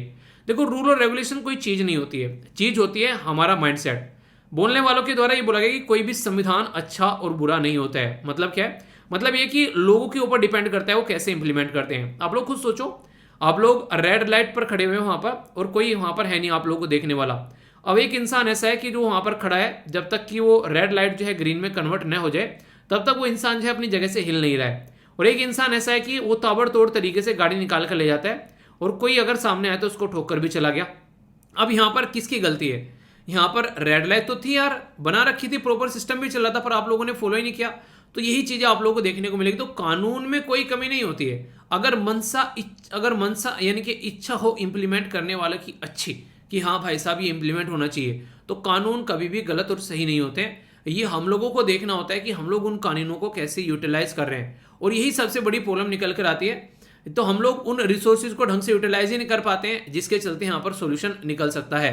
कुछ ऐसी इंटरेस्टिंग बातें मैं आप लोगों को बताऊंगा जिसके साथ में आप लोग यहाँ पर कोरिलेट भी कर पाएंगे। अभी कोर्ट क्या बोल रहा है? कोर्ट ये बोला है कि यार देखो, कानून तो है पर लेकिन आप लोग यहाँ पर उनको ढंग से इंप्लीमेंट नहीं कर रहे हैं, तो हम लोग को गाइडलाइन देनी पड़ेगी जब तक आप लोग एक प्रॉपर कानून लेकर नहीं आते हैं। तो उसके चलते क्या है, सबसे पहले तो देखिए सेपरेट लॉ फॉर बेल, यानी कि आज की डेट में यहाँ पर ये देखने को मिलते हैं। आज़ादी से पहले यहाँ पर जब से आज़ाद हुआ देश तब से लेकर हम लोग क्या कर रहे हैं, हम लोग चीज़ों को सुधारने की कोशिश कर रहे हैं, पर लेकिन फिर भी अंग्रेजों का पैटर्न फॉलो कर रहे हैं, अंग्रेजों की हरकतें फॉलो कर रहे हैं। अंग्रेजी नहीं छूटी हम लोगों से और क्या छूटेगा, ठीक है, ऐसा आप लोग बोल सकते हो। तो यहाँ पर बेल देने में ऐसा लगता है कि एक तरीके से बेइज्जती होगी, तो ऐसा नहीं फील करना है यार। अगर किसी को बेल दी जा सकती हो, बेल मिलनी चाहिए। और आप लोगों ने देखा होगा कहीं कोई मर्डर हो गया, कोई उल्टी सीधी हरकत हो गई, तो वहां पर दुनिया भर के लोगों को गिरफ्तार करके जेल में ले जाते हैं डालकर, ठीक है। तो ये काफ़ी ज़्यादा खतरनाक होता है, जिसकी वजह से काफ़ी सारी प्रॉब्लम देखने को मिलती है। तो स्पेशली फॉर नॉन कॉग्निजेबल जो ऑफेंस रहते हैं, जहां पर वारंट की जरूरत नहीं होती है, ठीक है, तो वहां पर ये रहता है। कॉग्निजेबल में तो वारंट चाहिएगा तभी यहाँ पर सारी चीज़ें चलेंगी, पर लेकिन इस टाइम पर क्या होता है, उठा लो भर लो गाड़ी में, इनके ऊपर जाकर जो है वो डंडा छोड़ा जाएगा, कोई ना कोई तो यहाँ पर मानी जाएगा कि हाँ ऐसे ऐसे सही था और ऐसे ऐसे गलत था। तो वो सही तरीका नहीं है, एक इंसान को इंसानों की तरीके से ट्रीट करना चाहिए। ऐसी बातें यहाँ पर कई बार बोली जाती हैं। इसीलिए जो विजय माल्या है, जो कि पढ़े हुए हैं आज के डेट में यूके के अंदर में, यूके की गवर्नमेंट कई बार तो इसलिए नहीं यहाँ पर जो कोर्ट उसको एक्सेप्ट करता है, उनको ये लगता है कि हमारी कंट्री में जो जेल है उसमें इनह्यूमन तरीके से लोग रहते हैं, यानी कि इंसान को इंसान नहीं समझा जाता है, जिस तरीके से हमारी कंट्री में जेल की कंडीशन देखने को मिलती है। सुप्रीम कोर्ट यहाँ पर ये कह रहे हैं यार आप लोगों ने ना बदतमीजी की पराकाष्ठा पार कर रखी है। मतलब क्या इसका मतलब यहाँ पर यह है कि आप लोगों को पता है अगर कोई लोग जो है अगर इन सेक्शन के तहत अगर उसको यहाँ पर एक तरीके से नहीं, ये कुछ ऐसे सेक्शन है यहाँ पर बेल एप्लीकेशन की जरूरत ही नहीं पड़ती है, ठीक है। अगर यहाँ पर ये सेक्शन अप्लाई किए जाते हैं, सेक्शन 88, सेक्शन 10, मतलब सेक्शन है रटन नहीं, आप लोगों को लिखना है कि कुछ सेक्शन ऐसे हैं कि यहाँ पर आप लोगों को बेल की जरूरत ही नहीं पड़ेगी।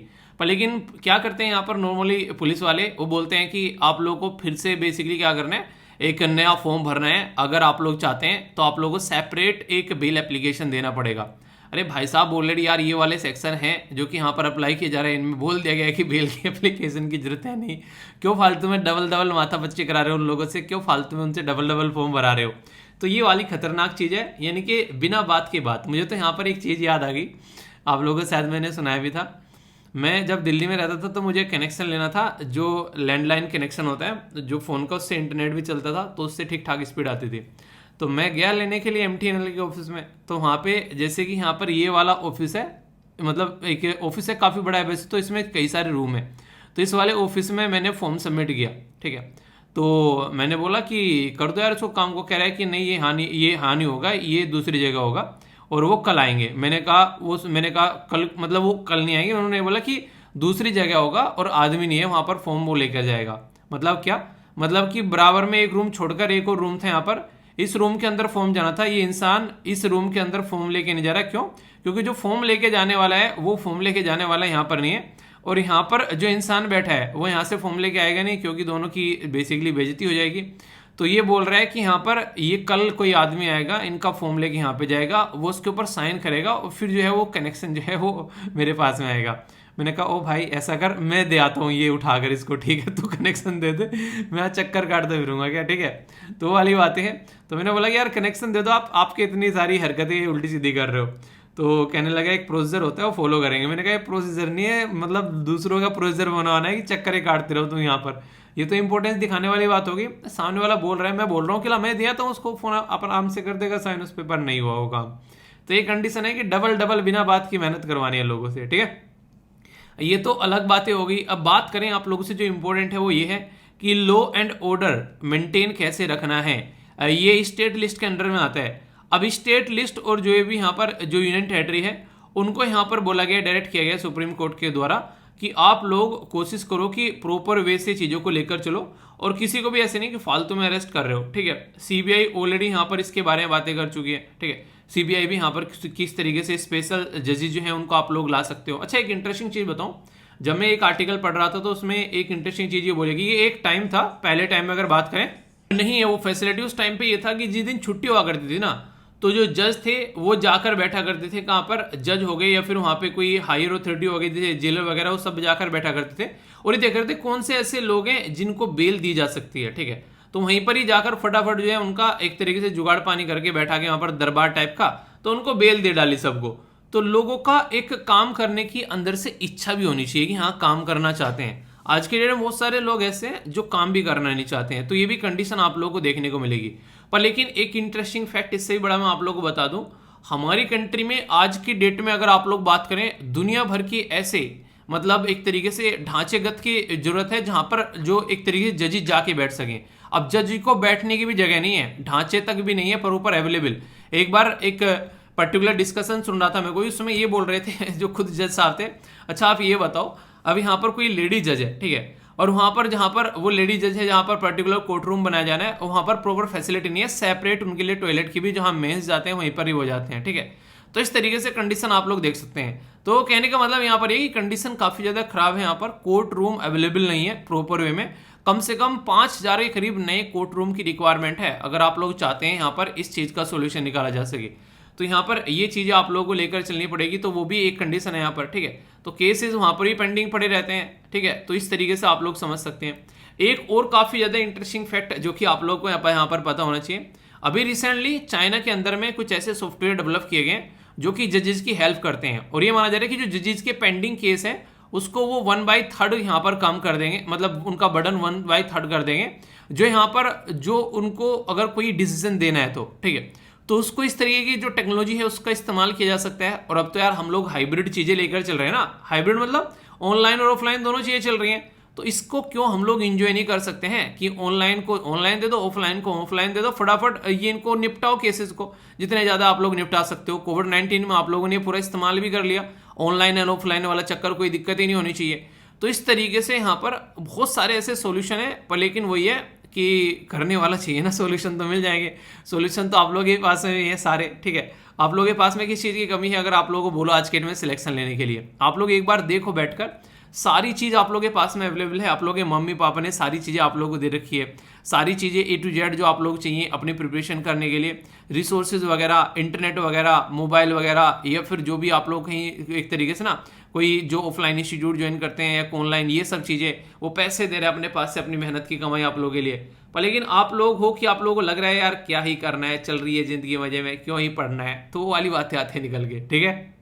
कुछ और कंडीशन आप लोगों को हमारे देश में देखने को मिलेगी जो कि यहाँ पर इसके बारे में बातें करती हैं, जैसे कि बेलेबल और नॉन बेलेबल ऑफेंस, यानी कि एक ऐसा ऑफेंस जहाँ पर बेल जो है वो नहीं मिलेगी और एक ऐसा ऑफेंस जहाँ पर बेल मिल जाएगी। तो यहाँ पर जो एक तरीके से हमारी कंट्री में इंटरेस्टिंग चीज़ ये है कि आप लोगों को ये देखने को मिलेगा कि कानून के अंदर जो है बेल को डिफाइन नहीं किया गया है, बस ये दिखाया गया है कि एक तरीके से कि यहाँ पर जो बेलेबल होगा ये ऑफेंस या फिर नॉन बेलेबल होगा। और CRPC जो क्रिमिनल प्रोसीजर कोड है यहाँ पर ये, तो मजिस्ट्रेट को पावर दे दी गई है। जैसे हमारा संविधान बनाया गया ना, तो हमारा संविधान बनाते टाइम हमारे जो पार्लियामेंट में बैठने वाले सांसद हैं उनको पावर दे दी गई है कि आप लोग अपने डिसीजन ले सकते हो। ठीक है, ऐसा नहीं कि संविधान में एक एक पॉइंट लिखा हुआ है। ऐसे तो भाई साहब संविधान लिखने बैठेंगे तो संविधान नहीं यूपीएससी का सिलेबस हो जाएगा। ठीक है, इतनी सारी किताबें बन जाएंगी उस संविधान की। ठीक है, तो इसलिए यहाँ पर हमारा जो संविधान है वो बड़ा ही प्यारा सा संविधान लिखा गया, पर लेकिन उसके चलते हम लोगों को कुछ छूट भी दी गई है कि हम लोग अपने हिसाब से यहाँ पर कुछ चीज़ें कर सकते हैं। तो ये उसकी खूबसूरती है हमारे संविधान की, तो वो चीज़ें हम लोग को देखने को मिलेगी। अगर बात करें यहाँ पर, अगर किसी को रिलीज करना है तो यहाँ पर रिलीज किया जा सकता है, जैसे कि एक तरीके से सिक्योरिटी लेकर। ठीक है, इस इंसान को रिलीज करना है, बॉन्ड टाइप में आप लोग बोल सकते हैं, या फिर विदाउट बॉन्ड। तो कौन डिसाइड करेगा? ये इम्पावर किया जाता है मजिस्ट्रेट को। तो इससे कुछ तो खाली होंगे जेलें, पर लेकिन वो नहीं होता है। नॉन बेलेबल जो ऑफेंस होता है, जैसे कि कोग्निजेबल जो ऑफेंस होता है, ठीक है, उसके बारे में बात करें तो यहाँ पर पुलिस जो है वो विदाउट वारंट अरेस्ट कर लेती है। किसी ने किसी का मर्डर कर दिया, अब वारंट तो आने का नहीं, यहाँ पर पता चला सामने वाला 2-4 के मर्डर और कर गया लेकर, तो पकड़ के गर्दन उसकी जेल में डालो। भाई साहब इतना खुला छांड थोड़ी ना छोड़ना है सड़कों पर कि वो सबको मारता घूम रहा है। तो मजिस्ट्रेट डिटरमाइन करेगा कि किस तरीके से एक्यूज फिट है रिलीज करने के लिए। ऐसा नहीं कि वहां पर ऐसे ही मजे मजे में काम हो जाएगा। तो बहुत सारी ऐसी कंडीशन है यहाँ पर, आप लोगों ने कई सारी सुना होगा। बेल इस तरीके की भी होती है, इतनी रेगुलरली ये उसमें आती है न्यूज में जिनके बारे में कुछ हद नहीं है। और ये आप लोगों को जरा सा एक कॉमन सा डिफरेंस होता है, आप लोग एक बार समझ लोगे तो दूसरों को पढ़ा भी दोगे। ठीक है, तो किसी भी टॉपिक को यार इस तरीके से आप लोग देखा करो कि यार ये ना आज पढ़ना है और फिर दूसरे को पढ़ा भी देना है। ओके, तो यहाँ पर क्रिमिनल जो बात की जा रही है, code of criminal procedure CrPC, तो हमारी कंट्री में जो ड्राफ्ट किया गया था यहाँ पर 82 में। ठीक है, तो उसके बारे में जब फर्स्ट टाइम यहाँ पर, जो कि हम लोग कंटिन्यूस के अंदर टाइम टू टाइम अमेंडमेंट करते हुए आ रहे हैं, तो 3 कैटेगरी में यहाँ पर नॉर्मली आप लोगों को देखने को मिलेगा जो बेल को यहाँ पर डिवाइड कहते हैं। जैसे एक तो रेगुलर बेल होगी। रेगुलर बेल मतलब एक इंसान जो है वो जेल में है, ठीक है, उसको अरेस्ट कर लिया गया, पुलिस कस्टडी में है और उसको बेल चाहिए। ठीक है, तो उसको यहाँ पर बेल मिलती है सेक्शन 437, ठीक है, इसी के साथ में 439 सीआरपीसी के। वो बेल के लिए एप्लीकेशन लगा सकता है। अब ये डिपेंड करेगा जज के ऊपर, बेल देनी है नहीं देनी है, उसके लिए उस पर्टिकुलर कैटेगरी में बेल अलाउ है या फिर नहीं है। ठीक है, ये तो ये वाली बेल होगी। एक यहाँ पर है एंटीसिपेटरी बेल। एंटीसिपेटरी बेल बड़ी खतरनाक है और ये तो इतनी ज्यादा इस्तेमाल होती है आज के डेट में। मान लीजिए एक बहुत ही महान आदमी है कोई, और उसने कोई गलत गड़बड़ कर दी और उसको लग रहा है कि पुलिस अब तुझे गिरफ्तार करने वाली है, तो वो पहले से ही बेल ले लेगा इससे पहले कि पुलिस गिरफ्तार करे, क्योंकि उसको लगता है कि तुम्हारी रेपुटेशन यहाँ पर खराब हो जाएगी, तो यहाँ पर अगर जेल में चले गए। और कई बार ऐसा होता भी है, कई सारे लोगों के ऊपर झूठे आरोप भी लगाए जाते हैं, तो ये एक तरीके से उन लोगों की इज्जत बचाने के लिए, ताकि उनकी इमेज बनी रहे, तो एंटीसिपेटरी बेल जो है वो यहाँ पर इस्तेमाल की जाती है। और ये काफी इंपॉर्टेंट भी है, यहाँ पर जरूरी भी है इस तरीके की चीजें। तो एंटीसिपेटरी बेल जो है ये 438 जो यहाँ पर आप लोगों को देखने को मिलेगा सेक्शन सीआरपीसी का, इसके अंदर निकल कर आती है, और सेशन कोर्ट या फिर हाई कोर्ट जो है वो यहाँ पर इसको देता है। तो जैसा मैंने बताया यहाँ पर ये नॉर्मली नॉन बेलेबल ऑफेंस, ठीक है, तो यहाँ पर अगर बात करें एंटीसिपेटरी बेल जो है वो ग्रांट की जाती है पर्सन जो कि यहाँ पर may be arrested by the police on non bailable, यानी कि जिसकी बेल ना हो। तो यहाँ पर अगर उसकी बेल नहीं होगी तो एक बार पकड़ा गया तो पकड़ा गया, चढ़ गया भाई साहब सूली, तो यहाँ पर उसके लिए पहले से ही बोल देता है एंटीसिपेटरी बेल ले लूँ। तो कई सारे लोग ऐसे होते हैं जो पहले से उनके वकील तैयार बैठे रहते हैं, भाई साहब आ गए कोर्ट में उससे पहले कि यहाँ पर मतलब एक तरीके से ना इंसान जो है वो इंसान आए जो यहाँ पर जेल में, तो पहले से ही भारी वार जमानत हो जाए, तो वाली बातें हैं। अब इंटरिम बेल क्या होती है? ये इंटरिम बेल होती है, बोला गया यहाँ पर ये जो बेल होती है एक तरह शॉर्ट पीरियड के लिए रहती है, और ये जो ग्रांट की जाती है, ये जो अपनी रेगुलर बेल होती है, ठीक है, ग्रांट की जाती है एक तरीके से उससे पहले, जब रेगुलर जो ग्रांट की जाती है यहाँ पर hearing of the grant for the regular bell और द एंटीसिपेटरी बेल, ठीक है। तो यानी कि ये यहाँ पर इससे कनेक्ट करके आप लोग देख सकते हैं, जो यहाँ पर रेगुलर बेल होती है और एंटीसिपेटरी बेल होती है, शॉर्ट पीरियड के लिए इनसे पहले यहाँ पर ये ग्रांट की जाती है। तो कई सारे ऐसे प्रोविजन रख रखे हैं, इनके सबके अपने अपने फायदे हैं, पर लेकिन कई बार इनको गलत तरीके से इस्तेमाल भी कहता है, क्योंकि इंसान है, इंसान की फितरत है लूप होल ढूंढना, और वो हम लोग ढूंढ के बैठते हैं और फिर ऐसी हरकतें करते हुए नजर आते हैं। अब जैसा मैंने स्टार्टिंग में बोला था कि यूके को फॉलो कर लो, आखिर यूके को फॉलो क्यों कर लें? यूके ने ऐसा क्या महान काम कर रखा है? तो यूके यहाँ पर इसलिए फॉलो करने की बात की जा रही है कि वो कुछ ना कुछ डिफरेंट किए बैठा है। जैसे कि अगर बात करें बेल एक्ट के बारे में, तो बोला गया कि यूनाइटेड किंगडम में 1976 के अंदर में यहाँ पर प्रोसीजर लाया गया कि बेल ग्रांट करनी है। एक कॉन्सेप्ट आप लोगों ने सुना होगा, नेचुरल जस्टिस का कॉन्सेप्ट, उसके ऊपर कई बार एग्जाम में चीजें पूछी जाती हैं, और पता भी होना चाहिए आप लोगों को। नेचुरल जस्टिस का मतलब ये होता है कि एक तो अपने ही केस में आप लोग खुद जज नहीं बनोगे, यानी कि जो बेसिक थीम है नेचुरल जस्टिस की वो यह कि जो इंसान जो है वही तो चोर है और वही कोतवाल बना बैठा है अपने आप ही, यानी कि वही डिसीजन देगा, उसी ने चोरी कर रखी है, ठीक है।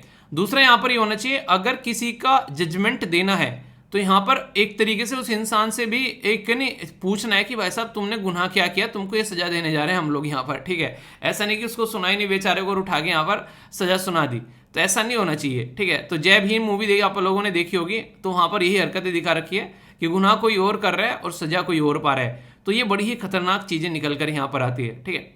तो इस तरीके से जय भीम मूवी में मुझे जो अच्छी बात लगी यहाँ पर, जो लॉयर साहब थे उनकी, वो क्या करते थे, वो गरीबों से पैसे नहीं लिया करते थे खासकर, ठीक है। तो वो मुझे काफ़ी अच्छी लगी। तो इस तरीके से आप लोग समझ सकते हैं, या फिर बहुत ही माइन्यूट सा अपना फीस ले सकते हैं, जबकि बहुत बड़े एक तरीके से वो वकील थे। तो आप लोग भी ज़िंदगी में जब किसी अच्छी पोजीशन में पहुंच जाओ ना, आप लोगों को लगे कुछ हेल्प आप लोग कर सकते हो किसी की, तो जरूर करिएगा, पीछे मत हटिएगा। इससे आप लोगों के दिल को जो सुकून मिलेगा ना, मैं आप लोगों को लिख के देता हूँ, किसी और चीज़ में नहीं मिलेगा आप लोगों को, ठीक है।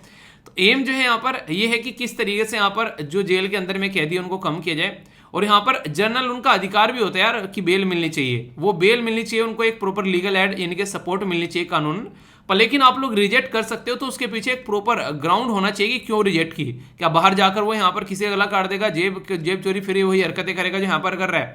अगर आप लोग उससे सेटिस्फाई हैं तो ही आप लोग उसको बेल ग्रांट नहीं करेंगे, वो नॉर्मल नोट पर आप लोग उसको जो है बेल ग्रांट कर देंगे। ऐसा नहीं कि इंडिया में कि हाँ लोगों को उठा उठाकर जेल में डाल दिया और फिर उनसे पूछे जा रहे हैं लाठियां चला चला कर, बता नहीं कहते बता चोरी किसने की है, बता तू नहीं चोरी की है ना। दो तरीके होते हैं, तो पूछना बता दे किसने चोरी करी है, बता तूने ही चोरी की है ना, ठीक है। तो ये बोला जाता है, कई बार ऐसी केसेस निकल कर आते हैं, मूवीज आप लोगों ने देखी होगी, ठीक है, कि ये गुनाह कबूल कर ले तो तुम्हारी जो सजा है हम लोग कम करा देंगे। मतलब उनका ये रहता है कि ये केस का डंडा आ गया ऊपर से कि ये केस का सोल्यूशन निकालना है, अब उसके लिए शाम दाम दंड भेद जो भी लगाना है वो लगाओ, बस केस का सोल्यूशन निकाल के दिखाओ। ये वाला एरिया बहुत इंपॉर्टेंट है, इसके ऊपर स्टार लगा लेना आप लोग 2-3, ठीक है। इस तरीके से यहाँ से कई बार आप लोगों से एग्जाम में क्वेश्चन ही पूछे जाते हैं। ये जो शब्द यहाँ पर लिखे गए हैं इनका मतलब है, यहाँ पर आर्टिकल 20 जो संविधान का है, फंडामेंटल राइट के अंदर जब आप लोग जाते हैं तो यहाँ पर कई सारी चीजें आप लोगों को देखने को मिलती हैं जिनको मौलिक अधिकार बोलते हैं। आर्टिकल 12 से लेकर आर्टिकल 35 तक मौलिक अधिकार है। तो यहाँ पर इसके अंदर 20, 21 और 22वें जो आर्टिकल है, यहाँ पर ये बोलते हैं कि कॉन्स्टिट्यूशन के अंदर भी यहाँ पर कुछ ऐसे प्रोविजन रखे गए हैं कि यहाँ पर आप लोगों को ऐसे नहीं कि फालतू में ही लोगों को अरेस्ट कर लेना है। सबसे पहले तो यहाँ पर आर्टिकल 20 जो है protection in respect of the जो कन्विक्शन फॉर द ऑफेंसेस, इसके बारे में यहाँ पर बात करता है। और 3 बात बड़ी प्यारी यहाँ पर बोलता है कि no ex post facto law, यानी कि अगर कोई पर्टिकुलर इंसान जो है उसने आज कोई गुनाह कर दिया है, ठीक है, और आज कोई गुनाह कर दिया है, आज हमारे देश में इस गुनाह के लिए उसको 6 महीने की सजा है। तो आप लोग ऐसा नहीं करोगे कि पहले भाई साहब चल के कानून में हम लोग फेरबदल करते हैं और कानून में फेरबदल करके 6 महीने की सजा जो है इसको 6 साल की या फिर 60 साल की करते हैं और फिर यहाँ पर इसके ऊपर इंप्लीमेंट करेंगे। ना मुन्ना ना, ऐसे ना करना है। क्यों? क्योंकि यहाँ पर जो ऑलरेडी अवेलेबल सजा है, जो उस टाइम पर उसने क्रिमिनल एक्टिविटी की है, उसी के हिसाब से उसको यहाँ पर सजा मिलनी है, ना कि तुम नया कोई कानून फ्रेम करोगे उसके हिसाब से तुम यहाँ पर लेकर आओगे और तब काम करोगे।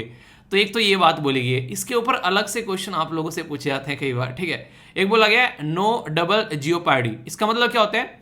इसका मतलब ये था कि एक इंसान को, जैसे आप लोगों ने मूवी देखी होगी जो ऋतिक रोशन की मूवी थी, क्या नाम है, जोधा अकबर, ठीक है, उसमें क्या करता है, उसमें कहता है कि जो उसका जो भाई रहता है उसको क्या करता है, कहता है कि इसको ऊपर लेके जाओ, ऊपरली मंजिल से नीचे फेंको, ठीक है। मर गया, देखना झांक के मर गया, नहीं मरा, कह रहा नहीं मरा, कह रहा फिर से लेके आओ, अब की बार फिर से फेंको और सिर की तरफ से फेंकना, कह रहा मर गया, अगर नहीं मरा तो फिर से लेके आओ। तो यानी कहने का मतलब यहाँ पर ये हो गया, अगर कोई इंसान ने कोई यहाँ पर गलत काम किया है तो उसको उस काम की सजा मिल गई। इसने चोरी की है, इसकी चोरी की सजा मिल गई, इसको 6 महीने ये जेल में रहेगा, इसके बाद छोड़ दो।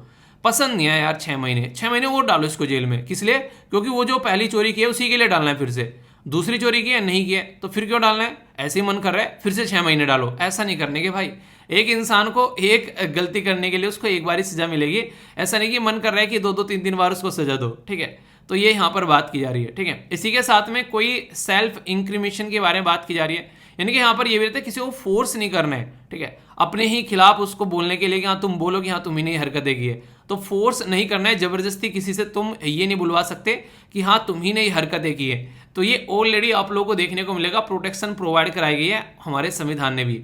और right to life and personal liberty तो है ही आप लोगों को, ठीक है, जिसके तहत आप लोग अपनी लाइफ को एंजॉय कर सकते हैं। और ये तो अब हमारे देश में एक केस भी आया जिसके बारे में मैंने कई बार बताया।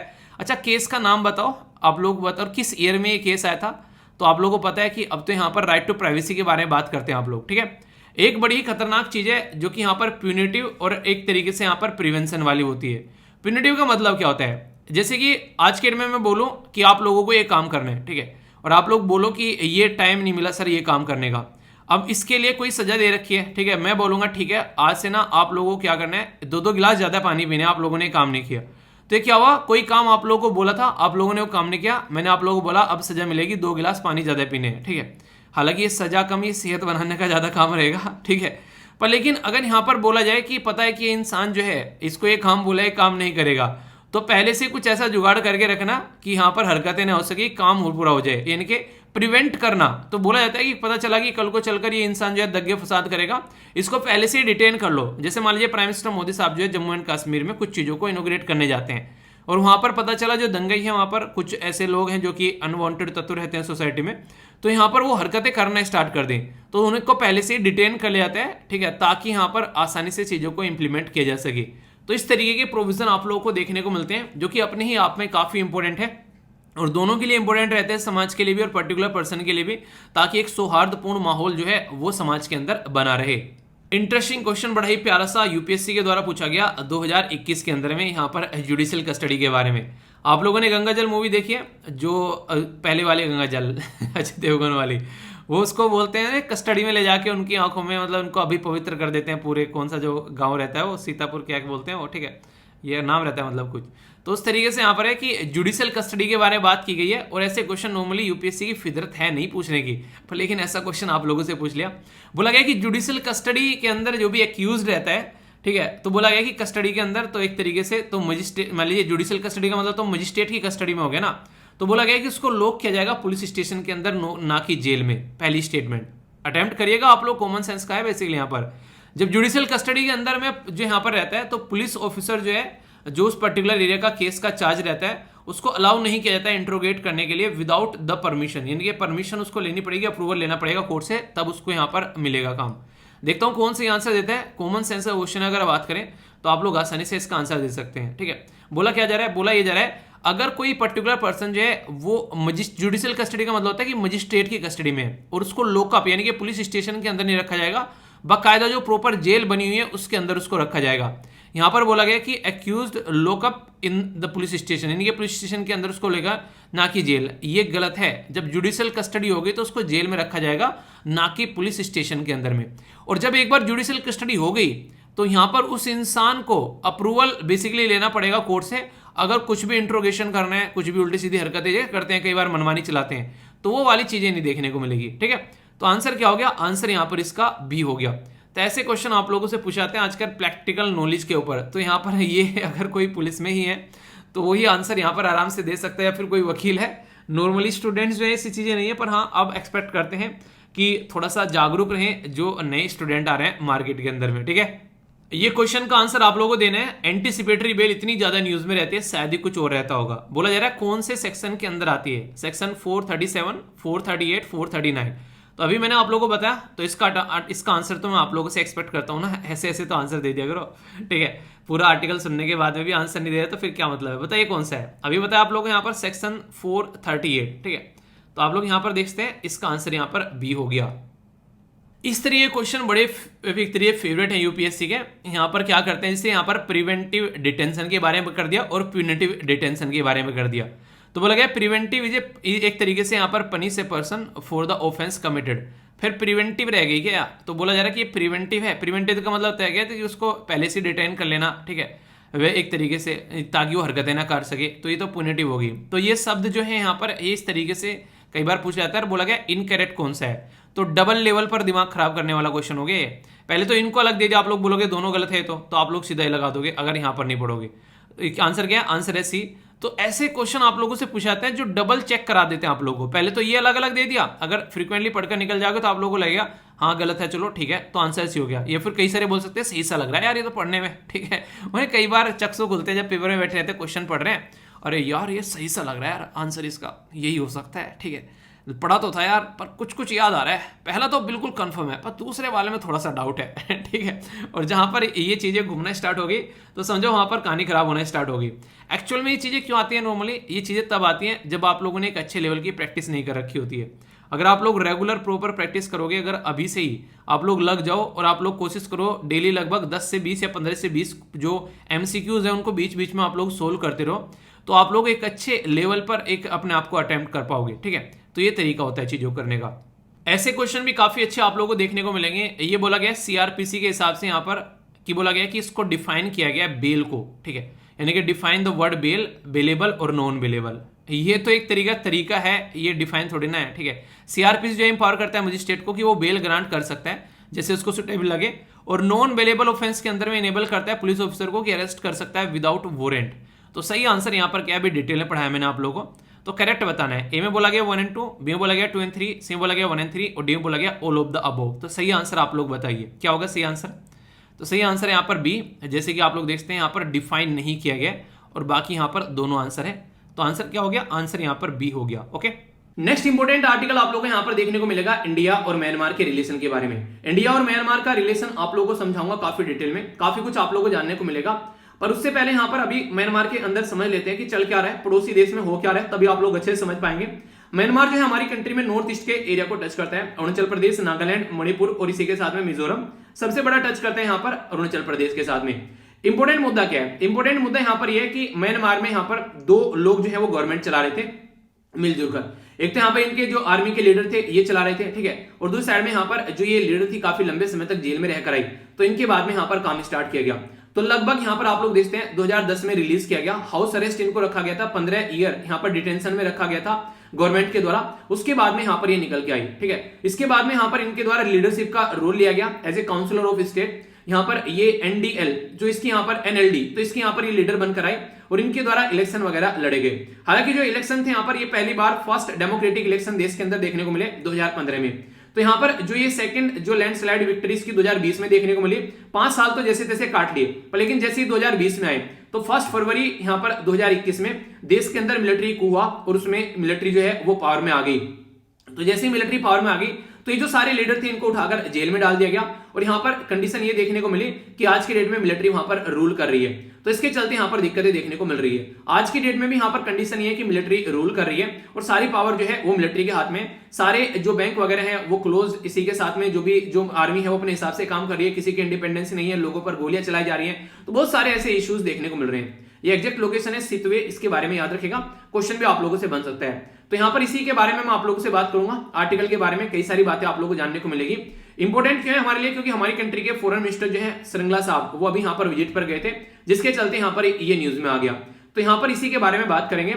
आज की डेट में यहाँ पर सारी पावर जो है वो मिलिट्री के हाथ में है, तो तब से लेके अब तक मिलिट्री यहाँ पर रूल कर रही है। अभी बात करें तो इंडिया और म्यांमार की विजिट के बारे में, तो हमारी कंट्री के जो फॉरेन सेक्रेटरी है हर्ष जो वर्धन श्रृंगला साहब, उनके द्वारा विजिट किया गया। तो बोला गया कि 10 लाख के करीब हम लोग डोज प्रोवाइड कराएंगे और लगभग 10,000 टन जो चावल और गेहूं म्यांमार को प्रोवाइड कराएंगे। म्यांमार के अंदर खस्ता हालत हो रही है, उसको एक तरीके से लोगों को कुछ सपोर्ट यहाँ पर देखने को मिलेगी। पहली इंपॉर्टेंट बात तो ये देखने को मिली। दूसरी यहाँ पर एक तरीके से ये भी बोला गया कि डेमोक्रेटिकली इलेक्टेड जो गवर्नमेंट है उसको सपोर्ट करना चाहिए, तो रिटर्न टू डेमोक्रेसी की बात की जा रही है कि डेमोक्रेसी पर वापस आना चाहिए। तो ये भी बातें की गई और इसी के साथ में यहाँ पर जो सपोर्ट प्रोवाइड कराने की कोशिश की गई। एक इंपॉर्टेंट पॉइंट आप लोगों को याद रखेगा जो आप लोग आंसर राइटिंग में यूज कर सकते हैं। अभी यहाँ पर आसियान की मीटिंग हुई थी, उन्होंने भी कुछ सॉल्यूशन सुझाए थे। यहाँ पर वो जो सॉल्यूशन इनके द्वारा सुझाए गए वो यहाँ पर 5 पॉइंट फॉर्मूला इनके द्वारा बोला गया। तो 5 पॉइंट फॉर्मूले में पहला बोला गया कि एक तरीके से इमीडिएट जो है यहाँ पर वोलेशन बंद होना चाहिए म्यांमार के अंदर में, ऑल पार्टी यहाँ पर मीटिंग होनी चाहिए, उसके ऊपर बोला गया। इसी के साथ में डायलॉग होना चाहिए ऑल पार्टीज का, ठीक है, ताकि पीसफुल सॉल्यूशन निकाल सके जो भी दिक्कतें यहाँ पर चल रही है। स्पेशल इन्वॉय आसियान का वो यहाँ पर फैसिलिटेट करे मीडिएशन, इनके मिलकर बातें करेंगे तो यहाँ पर ताकि सॉल्यूशन निकाला जा सके। आसियान जो है प्रोवाइड करेगा असिस्टेंस ताकि यहाँ पर सारी चीजें ढंग से चल सके। उसी के साथ में स्पेशल इन्वॉय डेलीगेशन जो है वो विजिट करेंगे म्यांमार ताकि ऑल पार्टी मीटिंग जो है वो उसको कन्विंस कराया जा सके कि हाँ आओ मिलकर बातें करें। पर लेकिन यहाँ पर कुछ ऐसा रिसेंटली अभी देखने को मिला नहीं। म्यांमार के अंदर सारी जो मनमानी चल रही है वो अभी इनके आर्मी लीडर की चल रही है और आसियान जो कंट्री है वो ज्यादा यहाँ पर कुछ कर नहीं पा रही है। आसियान के बारे में यहाँ से आप लोगों के लिए इंपॉर्टेंट क्वेश्चन बन सकता है। आसियान जो है बेसिकली इसको एस्टेब्लिश किया गया था 8 अगस्त 1967 में और बैंकॉक के अंदर इसका ढक्कन खोला गया, यानी कि इसको बनाया गया। आसियान इसको इसलिए बैंकॉक डिक्लेरेशन के नाम से भी हम लोग जानते हैं। स्टार्टिंग में 5 कंट्री थे, यानी कि 5 पांडवों के द्वारा मिलकर बनाया गया, इंडोनेशिया, मलेशिया, फिलीपींस, सिंगापुर और थाईलैंड। आगे चलकर इसमें ब्रुनई ऐड हो गया 1984 में। वियतनाम ऐड हो गया 1995 में, लाओस और म्यांमार ऐड हो गया 1997 में, और कंबोडिया 1999 में। तो इंपॉर्टेंट मुद्दा क्वेश्चन डायरेक्ट बन जाएगा कि लाओस के साथ में म्यांमार ने ऐड किया। तो अगर स्टेटमेंट देकर ही पूछ ले कि आसियान का मेंबर जो था वो म्यांमार बना था कब, तो 1997 है यहाँ पर इंपॉर्टेंट एक तो पॉइंट। दूसरा, इसके साथ में और कौन सी कंट्री जो है आसियान का मेंबर बनी थी, तो याद रखिएगा लाओस और म्यांमार के द्वारा एक साथ में यहाँ पर ऐड किया गया था। तो लाओस और इसी के साथ में जो है म्यांमार के द्वारा एक साथ में यहाँ पर इसमें पार्ट बने थे।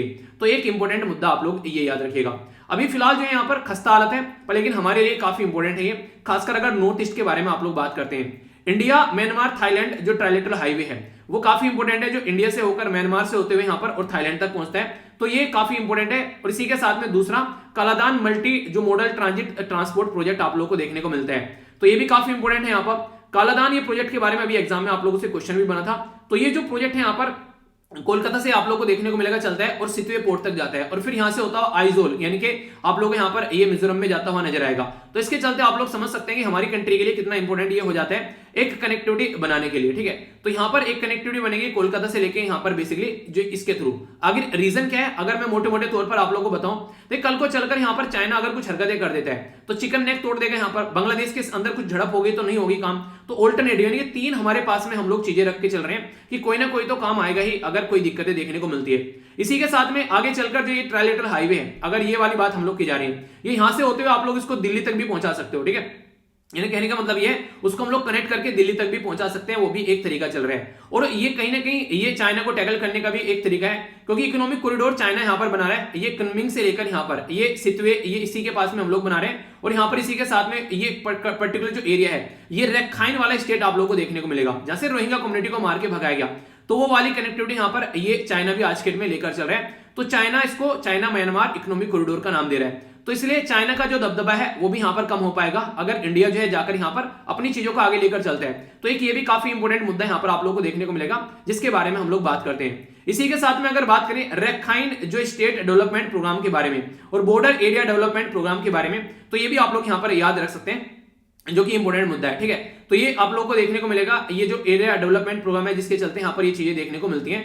पीस और सिक्योरिटी काफी जरूरी है। अगर रोहिंग्या कम्युनिटी अभी बहुत सारे हमारे देश में आ गए अलग अलग एरिया में, तो कैसे उनको यहाँ पर संभालना है। तो बहुत सारे हमारे देश में आ रहे हैं मिजोरम मणिपुर के अंदर में, नॉर्थ ईस्ट में, तो कैसे यहाँ पर चीजों को लेकर चलना है, तो दिक्कतें देखने को मिलेगी। तो वो भी हम लोग को सोल्यूशन निकालने की कोशिश की जाती है।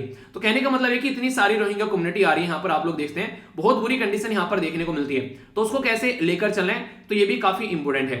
बाकी अगर इंडिया और म्यांमार की टाई के बारे में बात करें, तो ट्रीटी ऑफ फ्रेंडशिप साइन की गई थी 1951 में, और आगे चलकर यहां पर फिर 1987 में प्राइम मिनिस्टर राजीव गांधी जी के द्वारा यहां पर विजिट भी किया गया था। तो काफी अच्छे रिलेशन है हमारे कल्चर को हिस्टोरिकल और रिलीजियस के पॉइंट ऑफ व्यू से भी अच्छे रिलेशन है इंडिया और म्यांमार के अंदर। इसी के साथ में अगर बात करें, हमारे लिए काफी इंपॉर्टेंट भी है हमारी एक्ट ईस्ट पॉलिसी को लेकर, इधर कनेक्टिविटी को लेकर, और लगभग यहां पर 725 दोनों कंट्री मैरीटाइम बाउंड्री भी एक दूसरे के साथ में टच करती है। तो एक्ट ईस्ट पॉलिसी है हमारी आज के डेट में, उसके चलते म्यांमार हमारे लिए काफी इंपॉर्टेंट जो है पड़ोसी देश बन जाता है। चाइना के कंपटीशन के बारे में भी आप लोगों से बात की है। इसी के चलते सागर यानी कि security and growth for all in this region, तो ये हम लोग बेसिकली यहां पर आज के डेट में म्यांमार के साथ मिलकर काम करते हैं। तो इसके चलते काफी ज्यादा चीजें अच्छी रहती हैं। चाइना जो है यहाँ पर मैंने अभी बताया आप लोगों को, यहाँ पर क्यूरपू पोर्ट वहां पर डेवलप कर रहे हैं, वही मैप पे मैंने दिखाया। तो उसका ऑल्टरनेटिव आप लोग बोल सकते हैं, ये यहाँ पर हम लोग डेवलप कर रहे हैं सितवे पोर्ट। जैसे हम लोग ग्वादर पोर्ट के ऑल्टरनेटिव चाबार पोर्ट डेवलप कर रहे हैं ईरान वाले साइड में, ऐसे ही चाइना को यहाँ पर हम लोग भी कहीं ना कहीं टैकल करने की कोशिश कर रहे हैं, क्योंकि चाइना स्ट्रिंग ऑफ पर्ल के थ्रू पूरे देश को घेरने की कोशिश कर रहे हैं। इसके चलते हम लोग सोल्यूशन निकाल रहे हैं। काफी क्रिटिकल है हमारे लिए, क्योंकि लेफ्ट विंग एक्सट्रीमिज्म आप लोगों को देखने को मिलते हैं। Uri the surgical strike movie आप लोगों ने देखी होगी, उस टाइम पर क्या हुआ था। उस टाइम पर स्टार्टिंग में ही दिखाया गया कि म्यांमार के अंदर जाकर हम लोगों ने सर्जिकल स्ट्राइक की, कहीं ना कहीं अपनी कंट्री में जो इंसर्जेंसी है उसको कम करने के लिए। तो म्यांमार की आर्मी ने हमारा सपोर्ट प्रोवाइड करा, इसलिए हम लोग कुछ नहीं म्यांमार को बोलते हैं, क्योंकि वो हमारे टाइम पर हमारे साथ में खड़ा हुआ मिलता है। अगर कुछ बोलेंगे तो दिक्कतें देखने को मिलेगी। इकोनॉमिक कोऑपरेशन के बारे में बात करें तो कई सारी हमारी कंपनी काम करती है, मेड इन इंडिया जो डिफेंस इंडस्ट्री है उसके ऊपर भी काम कर रहे हैं। तो इसी के साथ में कई सारे एरिया में हम लोग म्यांमार के साथ में मिलकर काम कर रहे हैं। एक और इंपॉर्टेंट मुद्दा यहाँ पर देखने को मिलेगा, ये भी आप लोग याद रखते हैं, ईरान जो है यहाँ पर, इसी के साथ में अफगानिस्तान और पाकिस्तान। तो यहाँ पर आप लोगों को अफीम देखने को मिलती है काफी लार्ज स्केल में। ऐसे ही आप लोगों को यहाँ पर बर्मा, थाईलैंड और लाओस और वियतनाम, ठीक है। तो यहाँ पर बर्मा यानी कि म्यांमार में भी देखने को मिलती है। तो अगर कल को रिलेशन अच्छे नहीं रहेंगे तो हमारी कंट्री में जो दवाइयां हैं, खासकर ये जो नशे के पदार्थ हैं, उनकी क्वांटिटी बढ़ती नजर आएगी, तो हमारे देश को बहुत ज्यादा नुकसान देखने को मिल सकता है। तो ये भी जरूरी है कि इसके ऊपर हम लोग ध्यान रखें। तो ये पूरा आर्टिकल मैंने इसलिए आप लोगों को डिटेल में बताया ताकि कोई भी कंफ्यूजन आप लोगों के माइंड में न रहे। अगर क्वेश्चन भी बन जाए, हर तरीके से मैंने आप लोगों को यहां पर समझा दिया, ठीक है, कि म्यांमार के अंदर चल क्या रहा था, वो सारी बातें बता दी। अच्छा, इनको नोबेल प्राइज कब मिला था ये आप लोगों को पता है? चलिए एक बार जाके सर्च कीजिएगा और फिर मुझे बताना, मेरा भी रिवीजन हो जाएगा। बाकी ये 5 पॉइंट आप लोग याद रख ले, ये इसके बारे में लिखने के लिए आ जाए तो याद रखना। और ये प्रोजेक्ट जो है, ये सारे प्रोजेक्ट आप लोगों से डायरेक्ट क्वेश्चन की फॉर्म में पूछे जा चुके हैं। तो ये कुछ मोटे मोटे पॉइंट थे जो डिटेल में मैंने आप लोग को बता दिए, और ये वाला एरिया भी आप लोग हल्का सा याद रख सकते हैं, ठीक है। तो ये था टोटल इसके बारे में इंफॉर्मेशन। आई होप कि आप लोगों के माइंड में कंप्लीट क्लैरिटी आ गई होगी। आप लोगों को पता है बड़ी जोरों शोरों से देश के अंदर में 5G टेक्नोलॉजी के बारे में बात की जा रही है। एक बच्चा तो ये कह रहा है, एक दिन मैंने पहले टॉपिक पढ़ाया था, सर 5G आ जाए आपका लेक्चर 1 सेकंड में डाउनलोड किया करूंगा आते अच्छा जी, डाउनलोड करके देखते हो मतलब इसका, ठीक है, चलो जैसे सूटेबल लगे, पर लेकिन देखा करो डेली, स्किप मत कर देना, ठीक है। अगर बात कीजिए यहाँ पर बेसिकली कई सारे तो ऐसे भी है जो कि मूवीज को डाउनलोड करने के पीछे रहते हैं। इन्होंने कम से कम ये बोला कि लेक्चर डाउनलोड करूंगा। सबसे बड़ी बात क्या होगी यहाँ पर, एक तरीके से आप लोग देखते हैं एक शब्द यूज किया गया यहाँ पर, ये है बेसिकली फाइब्रेशन, ठीक है। इसका मतलब क्या होता है, जो फाइबर होता है ऑप्टिकल फाइबर, तो उससे के थ्रू यहाँ पर इसको इंप्लीमेंट किया जाएगा। और ये रिसेंटली अभी भी यहाँ पर काफी ज्यादा न्यूज में था, आर्टिकल द हिंदू के द्वारा कवर किया गया काफी डिटेल में। तो जीएस पेपर 3 जो टेक्नोलॉजी वाला सेक्शन है, उसके चलते आप लोग यहाँ पर इसको देख सकते हैं कि 5G सर्विस को रोल आउट करने की बात की जा रही है, और ऑप्टिकल फाइबर कम्युनिकेशन का इस्तेमाल कर कर।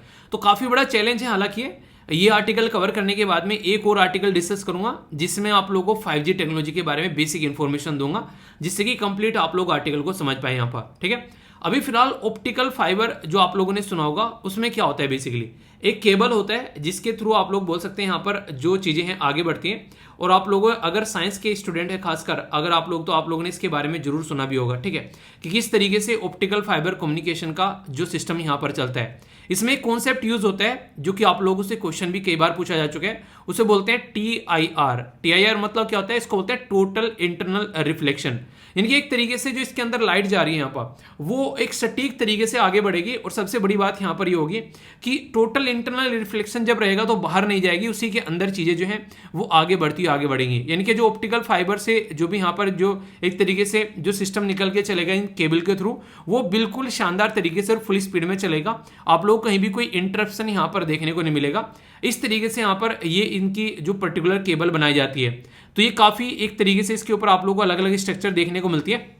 इसी के बारे में यहाँ पर बात की जा रही है। इसके फायदे के बारे में अगर कोई पूछे इसके बारे में आखिर क्यों इस्तेमाल कर रहे हैं, तो कई सारी बातें आप लोगों को जानने को मिलेगी। जो फाइबर केबल्स हैं यहाँ पर, इनकी कई सारी एडवांटेज हैं। जो ट्रेडिशनल जो केबल यूज की जाती है, अगर उनके साथ में आप लोग कंपेयर देखोगे, सबसे बड़ी बात तो आप लोगों को यहाँ पर ये देखने को मिलेगी इनके बारे में।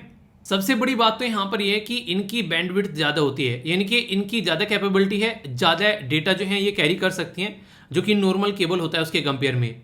दूसरा यहाँ पर इलेक्ट्रोमैग्नेटिक जो इंटरफेरेंस होता है वो भी आप लोगों को यहाँ पर नहीं देखने को मिलेगा।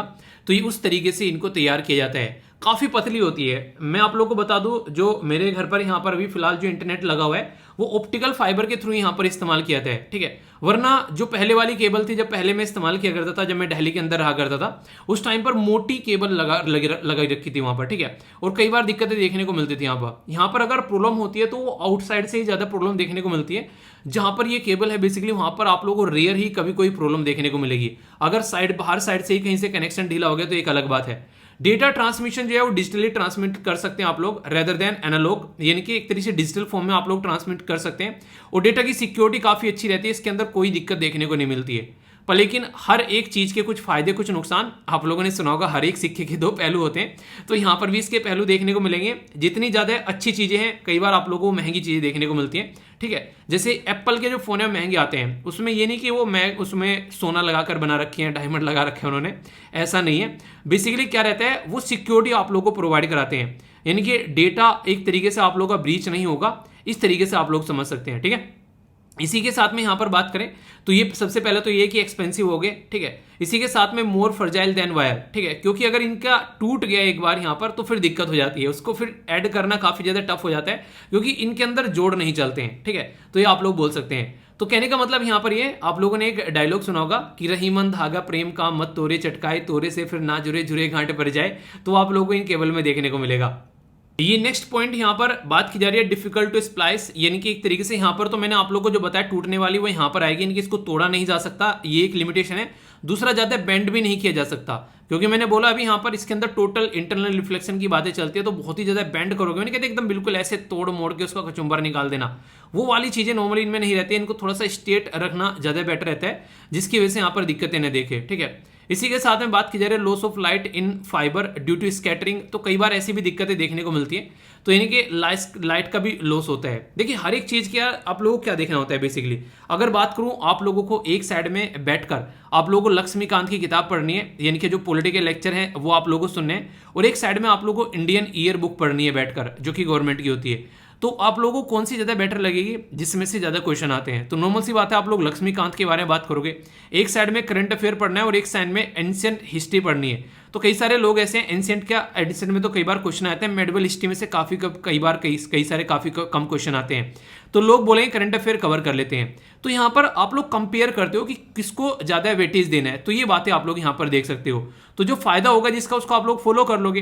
जिस तरीके से आप लोग देखते हैं, ये पूरा लेक्चर आप लोग सुनते हैं, तो बिल्कुल क्या है, अगर आप लोगों को लगता है कि जितना टाइम में मैं लेक्चर लेता हूँ उससे ज़्यादा आप लोग खुद से पढ़ लोगे, तो ये लेक्चर देखना बिल्कुल बेकार है फिर आप लोगों के लिए। इसका मतलब ये कि आप लोगों के लिए तो टाइम वेस्ट हो गया पूरा।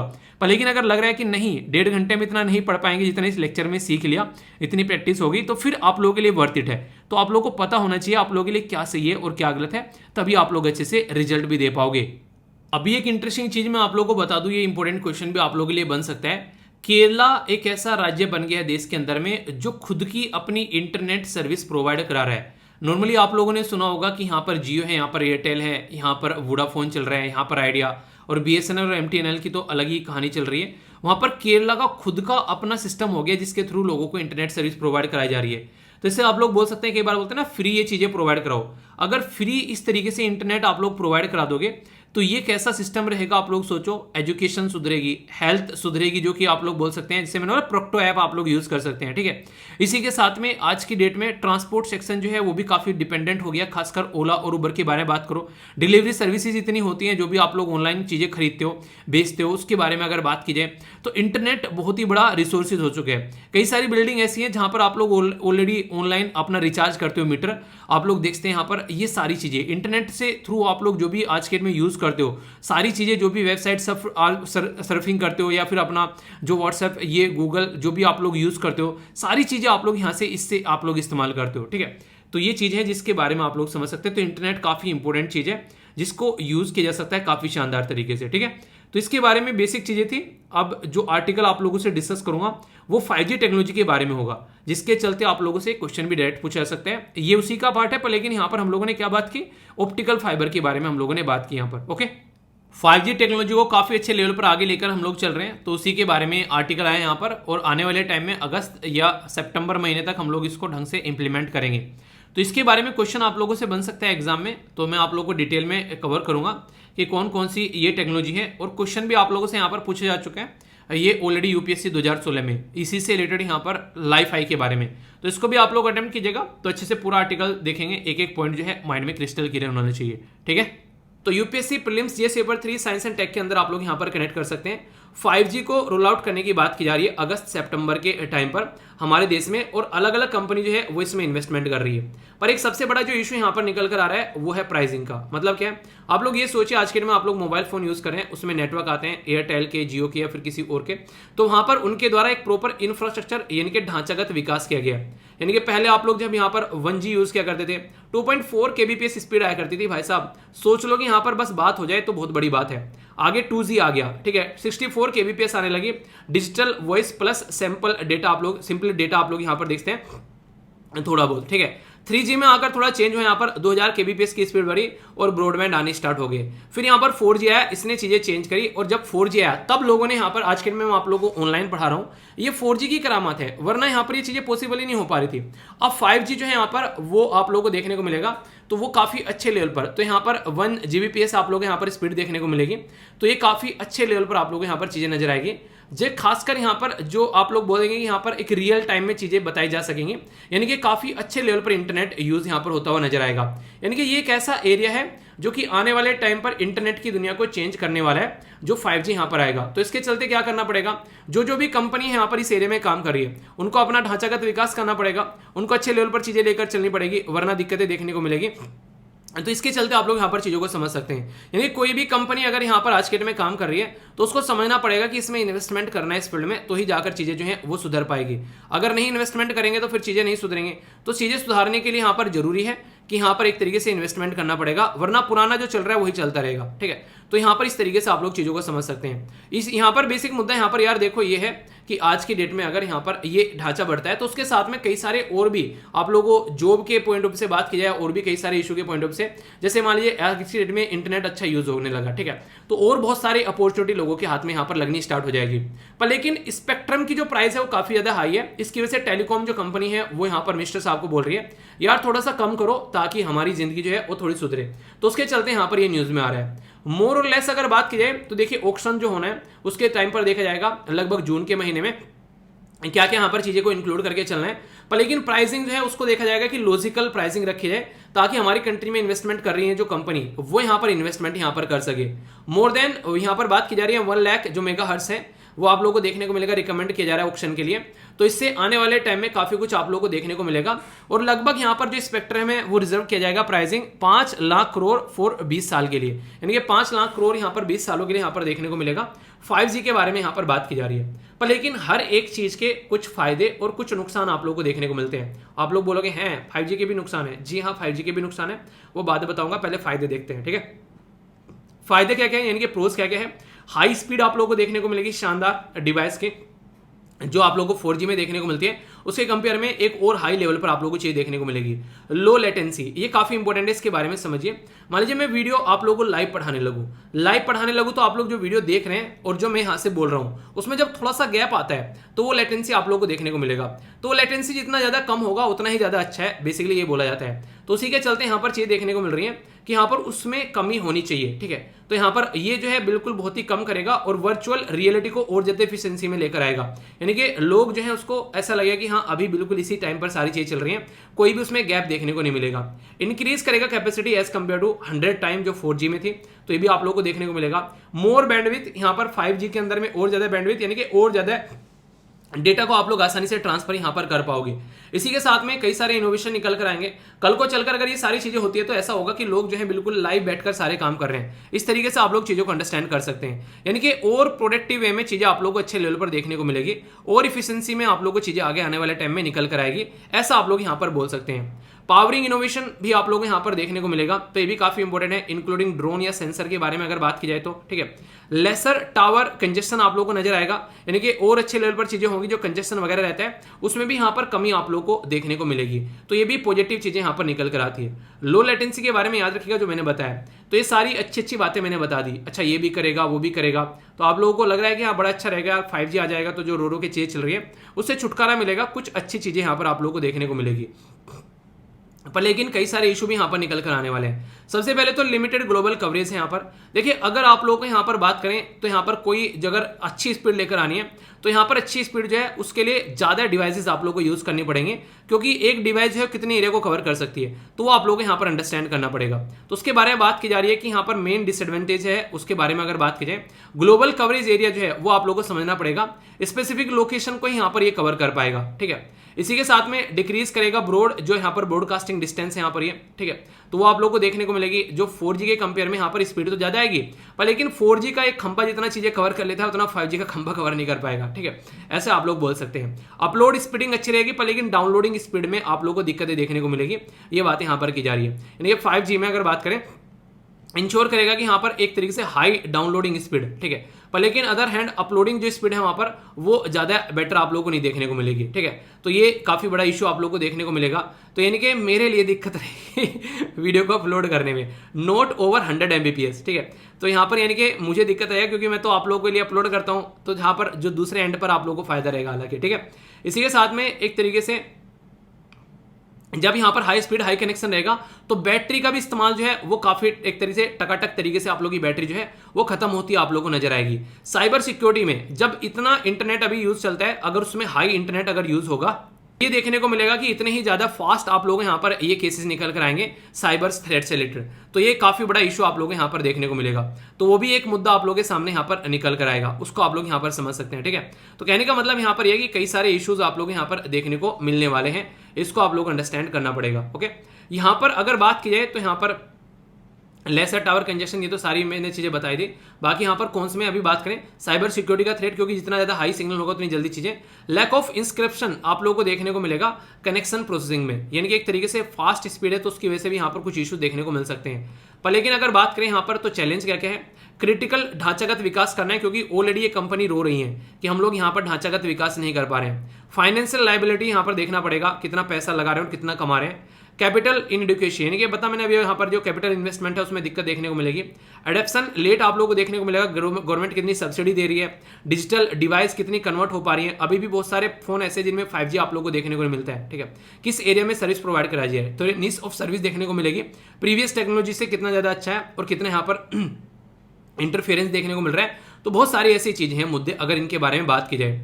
आज की डेट में अगर बात करूँ इंटरनेट यूजिंग के बारे में आप लोगों से, तो ये काफ़ी इंपॉर्टेंट मुद्दा है कि यहाँ पर 2003 में हमारी कंट्री जो थी वो काफ़ी नीचे आया करती थी इंटरनेट यूज़ करने के मामले में।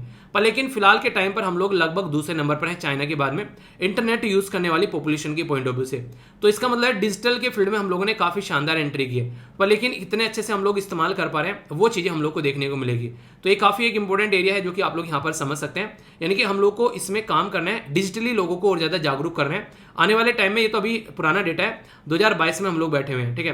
तो अभी और भी ज़्यादा यहाँ पर चीज़ें बढ़ चुकी हैं, इंटरनेट का और ज़्यादा इस्तेमाल हो रहा है आज की डेट में। अगर बात करें कोविड-19 के बाद में, तो खासकर इंडिया जो है सेकंड लार्जेस्ट है आफ्टर चाइना। अगर बात करें रूरल इंडिया में भी यहाँ पर काफ़ी सारे लोग देखने को मिलेंगे, ठीक है, और इसी के साथ में अर्बन इंडिया में भी, ठीक है। यहाँ पर बात अगर की जाए तो यहाँ पर ये क्या है, एक सेकेंड, यहाँ पर अगर एज ग्रुप के बारे में आप लोग बात करें, एज ग्रुप में, ठीक है, तो यहाँ पर बेसिकली 15 से लेके 12 से 15, ठीक है। सबसे ज़्यादा जो एज ग्रुप देखने को मिलेगी 20 से लेके 29 के बीच में, ये एज ग्रुप सबसे ज़्यादा इंटरनेट यहाँ पर यूज़ कर रहे हैं, ठीक है। तो ये आप लोग यहाँ पर देखने को मिलेगा अगर इसके बारे में आप लोग बात करें, ठीक है। यहाँ पर इसी के बारे में बात करें तो यहाँ पर आप लोगों को देखने को मिलेगा जेंडर के बारे में, ठीक है, ऑल मेल, रूरल और अर्बन के बारे में बात करें, ठीक है। यहाँ पर अगर ये जो जेंडर जो डिस्ट्रीब्यूशन आप लोग यहाँ पर देखने को मिल रहा है तो उसको समझाने की यहाँ पर कोशिश की जा रही है, ठीक है। मेल आप लोग को गांव में ज़्यादा देखने को मिलेंगे as compare to basically city में। तो देखिए फीमेल और मेल दोनों यूज़ करते हैं, पर गाँव में आप लोग को मेल ज़्यादा देखने को मिलेंगे, फीमेल के पास में नहीं रहता है। इंडिया में अगर बात करें अभी भी चाइना से बहुत पीछे हैं, आप लोग यहाँ पर देखते हैं। तो ये कुछ एरिया है जिसके बारे में हल्का सा आइडिया रख सकते हैं आप लोग। ये डेटा में थोड़ी सी मुझे गड़बड़ लग रही है यहाँ पे, ये मैंने ध्यान नहीं दिया उस टाइम पे। मतलब गांव में ज़्यादा है, मतलब रूरल इंडिया में ज़्यादा कैसे हो रहे हैं, अर्बन में ज़्यादा होने चाहिए थे ना। चलिए इसको चेक कर लेंगे, ठीक है, थोड़ा सा इसके ऊपर देखेंगे। यहाँ से क्वेश्चन यूपीएससी के तो पूछा गया था यहाँ पर 2016 में, लाइफ आई के ऊपर पूछा गया यहाँ पर, बेसिकली रिसेंटली न्यूज़ में भी था उस टाइम पर। यहाँ पर ये तो बोला गया कि यहाँ पर ये यूज़ करता है light as a medium for the high speed data transmission, पहली स्टेटमेंट। दूसरा बोला गया है कि यहाँ पर it is wireless technology and several time faster than the wifi. तो कौन सी स्टेटमेंट करेक्ट है, ठीक है, ये बताना है। ए में बोला गया यहाँ पर बेसिकली वन ओनली, बी में बोला गया टू ओनली, सी में बोला गया बोथ, डी में बोला गया नाइदर वन नो टू। सही आंसर क्या है, A B C F D, आप लोग अटेम्प्ट कीजिए इसको। तो सही आंसर क्या है, सही आंसर इसका सी, यानी कि दोनों की दोनों स्टेटमेंट सही है। तो लाइट को यूज करता है ट्रांसमिशन के लिए, और जो वायरलेस टेक्नोलॉजी है यहाँ पर, और सेवरल टाइम फास्ट है, पर लेकिन रेंज इसकी लिमिटेड आप लोगों को देखने को मिलेगी जहाँ तक लाइट की रेंज है, ठीक है। तो आंसर यहाँ पर इसका सी हो गया, ओके। ये फ्रीबीज वाला और ये गुजरात वाला आप लोगों का बता दिया। अभी काफी एक बड़ी बात देखने को मिली यहाँ पर, ये बेसिकली विजयवाड़ा के अंदर में। विजयवाड़ा कौन से राज्य के अंदर में बताइए। 62,461 जो लिकर यानी कि शराब की बोतल थी उनको तोड़ दिया गया उनके ऊपर रोड रोलर चला के, ठीक है। तो ये केस देखने को मिला। अभी यहाँ पर बात करें इन्फोर्समेंट डायरेक्टरेट के द्वारा राहुल गांधी जी को यहाँ पर पकड़ा गया। तो यहाँ पर नेशनल हेराल्ड जो न्यूज़पेपर का केस चल रहा है, ये पूरा मैंने पहले भी आप लोगों को एक्सप्लेन किया था। अब ये कई दिनों तक न्यूज़ में रहेगा, फिर टाइम मिलेगा फिर से डिटेल में एक्सप्लेन कर दूंगा, टेंशन नहीं लिया करते। रेगुलर एक बार देखते रहो, सारी चीजें एक्सप्लेन करता हुआ चलूंगा, ठीक है, जैसे जैसे टाइम लगता रहेगा, ठीक है। बाकी यहाँ पर अरविंद केजरीवाल साहब जो है सोमनाथ टेम्पल की विजिट कर रहे हैं, क्योंकि वोट बैंक के बारे में बात की जा रही है। तो यहाँ पर हिंदू वोट के ऊपर फोकस है। रसिया जो है वो बोला है कि इंटरनेशनल स्पेस स्टेशन को जल्दी ही छोड़कर निकल लेगा, क्योंकि अपन अपना बनाएंगे। रसिया का ये मानना है, ठीक है, बहुत हो गया यहाँ पर रसिया का दादागिरी, उसकी यूएसए की दादागिरी, हम अपना बनाएंगे, ये बातें रसिया के द्वारा बोली गई है। इंटरनेशनल स्पेस स्टेशन किस ईयर में क्रिएट किया गया था आप लोगों को ये बताना है, और ये इसका जो टाइम पीरियड कंप्लीट होने वाला था, पर लेकिन फिर भी इसको नहीं कहते कि ताम झाम जोड़कर इसको आगे लेकर चल रहे हैं। तो कुछ ऐसी कंडीशन है यहाँ पर, ठीक है। बाकी यहाँ पर आप लोग देखते हैं कांवड़ यात्रा जो है काफी शानदार तरीके से, भव्य तरीके से यहाँ पर एंजॉय कर रहे हैं लोग। आप लोग कभी कांवड़ लेकर आए हो, आप लोग बताइए। मैंने भी मतलब कांवड़ जो है 2 बार लेके आया था मैं, मतलब एक तरीके से देखो एक तरीके से ऐसी चीजें होती है ना, जब आप लोग इन चीजों को एक अच्छे से इनको परफॉर्म करते हो तो एक अंदर से सेटिस्फेक्शन भी मिलता है, पर लेकिन एक काफी एक लंबी ड्यूरेशन होती है। इंसान जो है एक तरीके से थोड़ा सा भी अगर नहीं, एक तरीके से जरा सा भी बॉडी में कोई प्रॉब्लम हो तो फिर दिक्कत हो जाती है। तो ये एक तरीके से एक श्रद्धा है, श्रद्धा में इंसान प्यार में कुछ भी कर जाता है, तो वही चीजें हैं। बात करें कर्नाटक हाई कोर्ट के बारे में, तो नोटिस इशू कर दिया सेंटर को कि जो ट्विटर के ऊपर आरोप लगाए जा रहे थे कि यहाँ पर इसको ब्लॉक करो, इन्होंने ब्लॉक नहीं किया, कोर्ट में चले गए। तो अभी सेंटर उसके ऊपर जवाब देगा, देखते हैं क्या सोल्यूशन आता है निकलकर। जर्नलिस्ट को एक तरीके से अपनी रेस्पॉन्सिबिलिटी समझनी चाहिए, ये चीफ जस्टिस ऑफ इंडिया बोल रहे हैं, क्योंकि अगर वो रेस्पॉन्सिबिलिटी नहीं समझेंगे तो फिर दिक्कतें देखने को मिलेगी। रामनाथ कोविंद जी को विदाई दी जा रही है यहाँ पर, जो अभी प्राइम मिनिस्टर मोदी साहब के द्वारा बोला जा रहा है। कभी कभी सजेशन सुझाव देने के लिए हम लोग इनके पास जरूर जाएंगे, क्योंकि हमारे एक तरीके से बुजुर्ग आदमी हैं। इंडिया की नई 5 रामसर साइट जो है वो यहाँ पर ऐड की जा रही है, तमिलनाडु से 3, इसी के साथ में मध्य प्रदेश से 1 और एक मिजोरम से। तो टोटल 5 रामसर साइट आप लोगों को यहाँ पर अभी देखने को मिलेगी, ठीक है। तो इसके बारे में पूरा डिटेल में मैं डिस्कस करूंगा, सारा बेसिक बैकग्राउंड इन्फॉर्मेशन के साथ में। तो आगे भी इसके ऊपर टॉपिक आएंगे, टेंशन मत लेना, अच्छे से इसको कवर करूंगा बहुत, ठीक है। इसी के साथ में यहाँ पर यूरोपियन यूनियन ने बोला है कि 15% रिड्यूस कर देगा सप्लाई बेसिकली गैस की, जो बेसिकली जो आज के डेट में खरीद रहे हैं रशिया से, क्योंकि रशिया बोल रहा है कि वो कम करेगा सप्लाई, तो इनको भी अपना यूज कम करना पड़ेगा। तो सप्लाई इनको यूज कम करना है, तो उसके बारे में बात की जा रही है। म्यांमार वाला आर्टिकल आप लोगों ने देख लिया, उसके बारे में यहाँ पर बात की जा रही है। इसी के साथ में यहाँ पर बांग्लादेश बोल रहा है कि मेरी भी खस्ता हालत हो सकती है, मेरे लिए भी थोड़ा बहुत पैसा रखना यार, कल को जरूरत पड़े तो दे देना मुझे, ठीक है। ये आज का सुडोकू है, इसको फिल कीजिए, देखता हूं कौन कौन फिल करता है। सिंगल स्टार का टेलीग्राम पर पोस्ट कर दूंगा, ओके।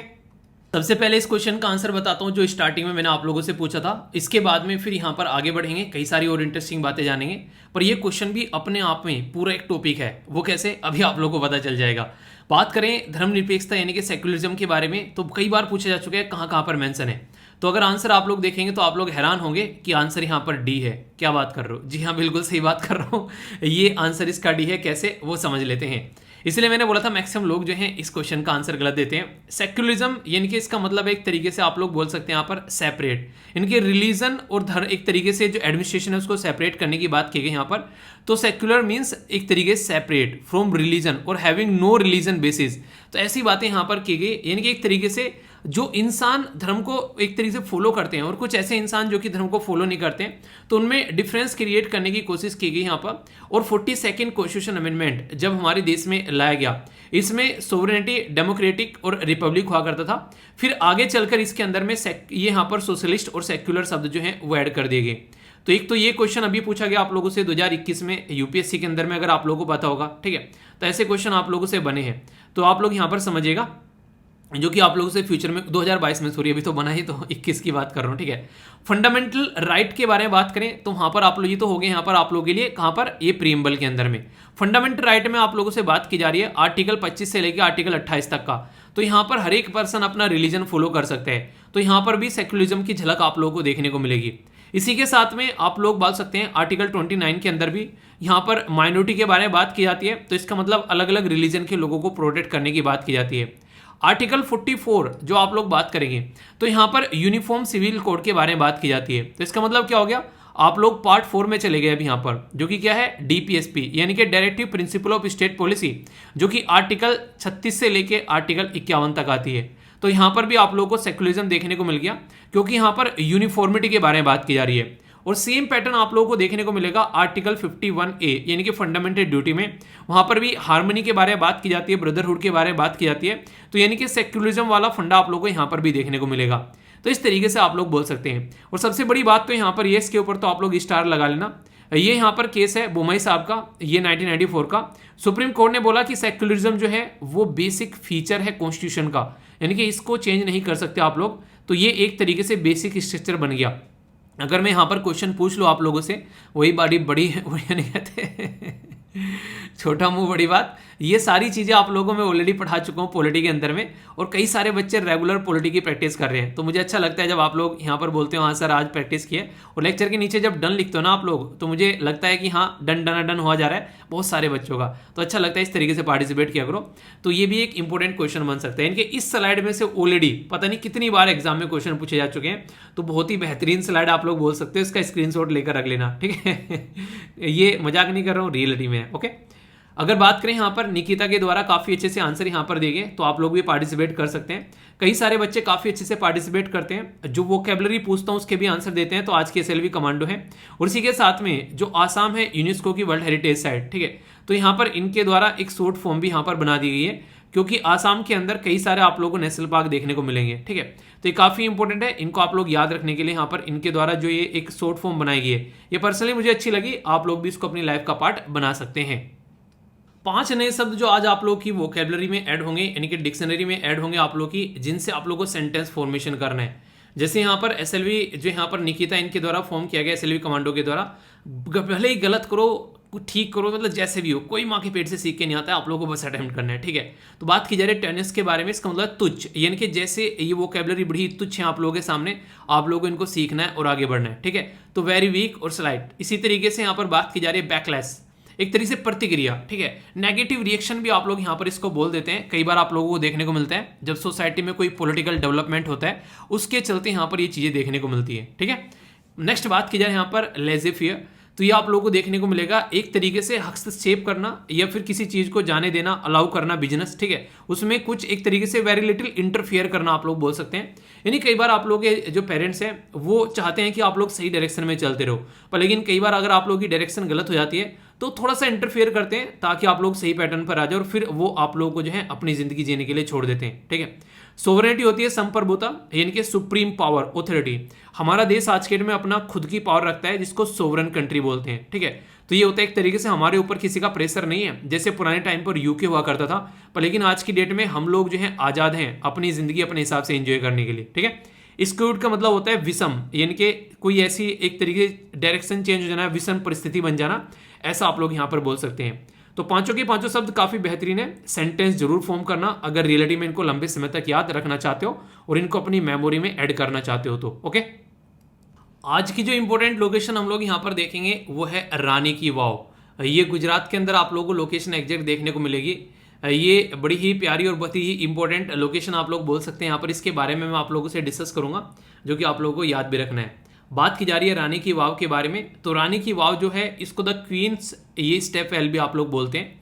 इसको अगर इंग्लिश में आप लोग बात करें, गुजरात के अंदर देखने को मिलेगा पटन में, और ये अभी रिसेंटली यूनेस्को की जो वर्ल्ड हेरिटेज साइट का पार्ट लिस्ट किया गया इसको 2014 के अंदर में, तो इसकी वजह से काफ़ी ज़्यादा न्यूज़ में यहाँ पर आ गया था। ये जो बनाया गया था यहाँ पर, इनका नाम था यहाँ पर उदयमती, जो कि भीमा फर्स्ट की स्पाउस थी, इनके द्वारा यहाँ पर बनाया गया। और चालुक्य डायनेस्टी की बात की जा रही है 11वीं सेंचुरी के अंडर में। हालांकि इसको बाद में रीडिस्कवर किया गया 1940 में, यानी कि 1940 में, और रिस्टोर किया गया 1980 में आर्कियोलॉजिकल सर्वे ऑफ इंडिया के द्वारा।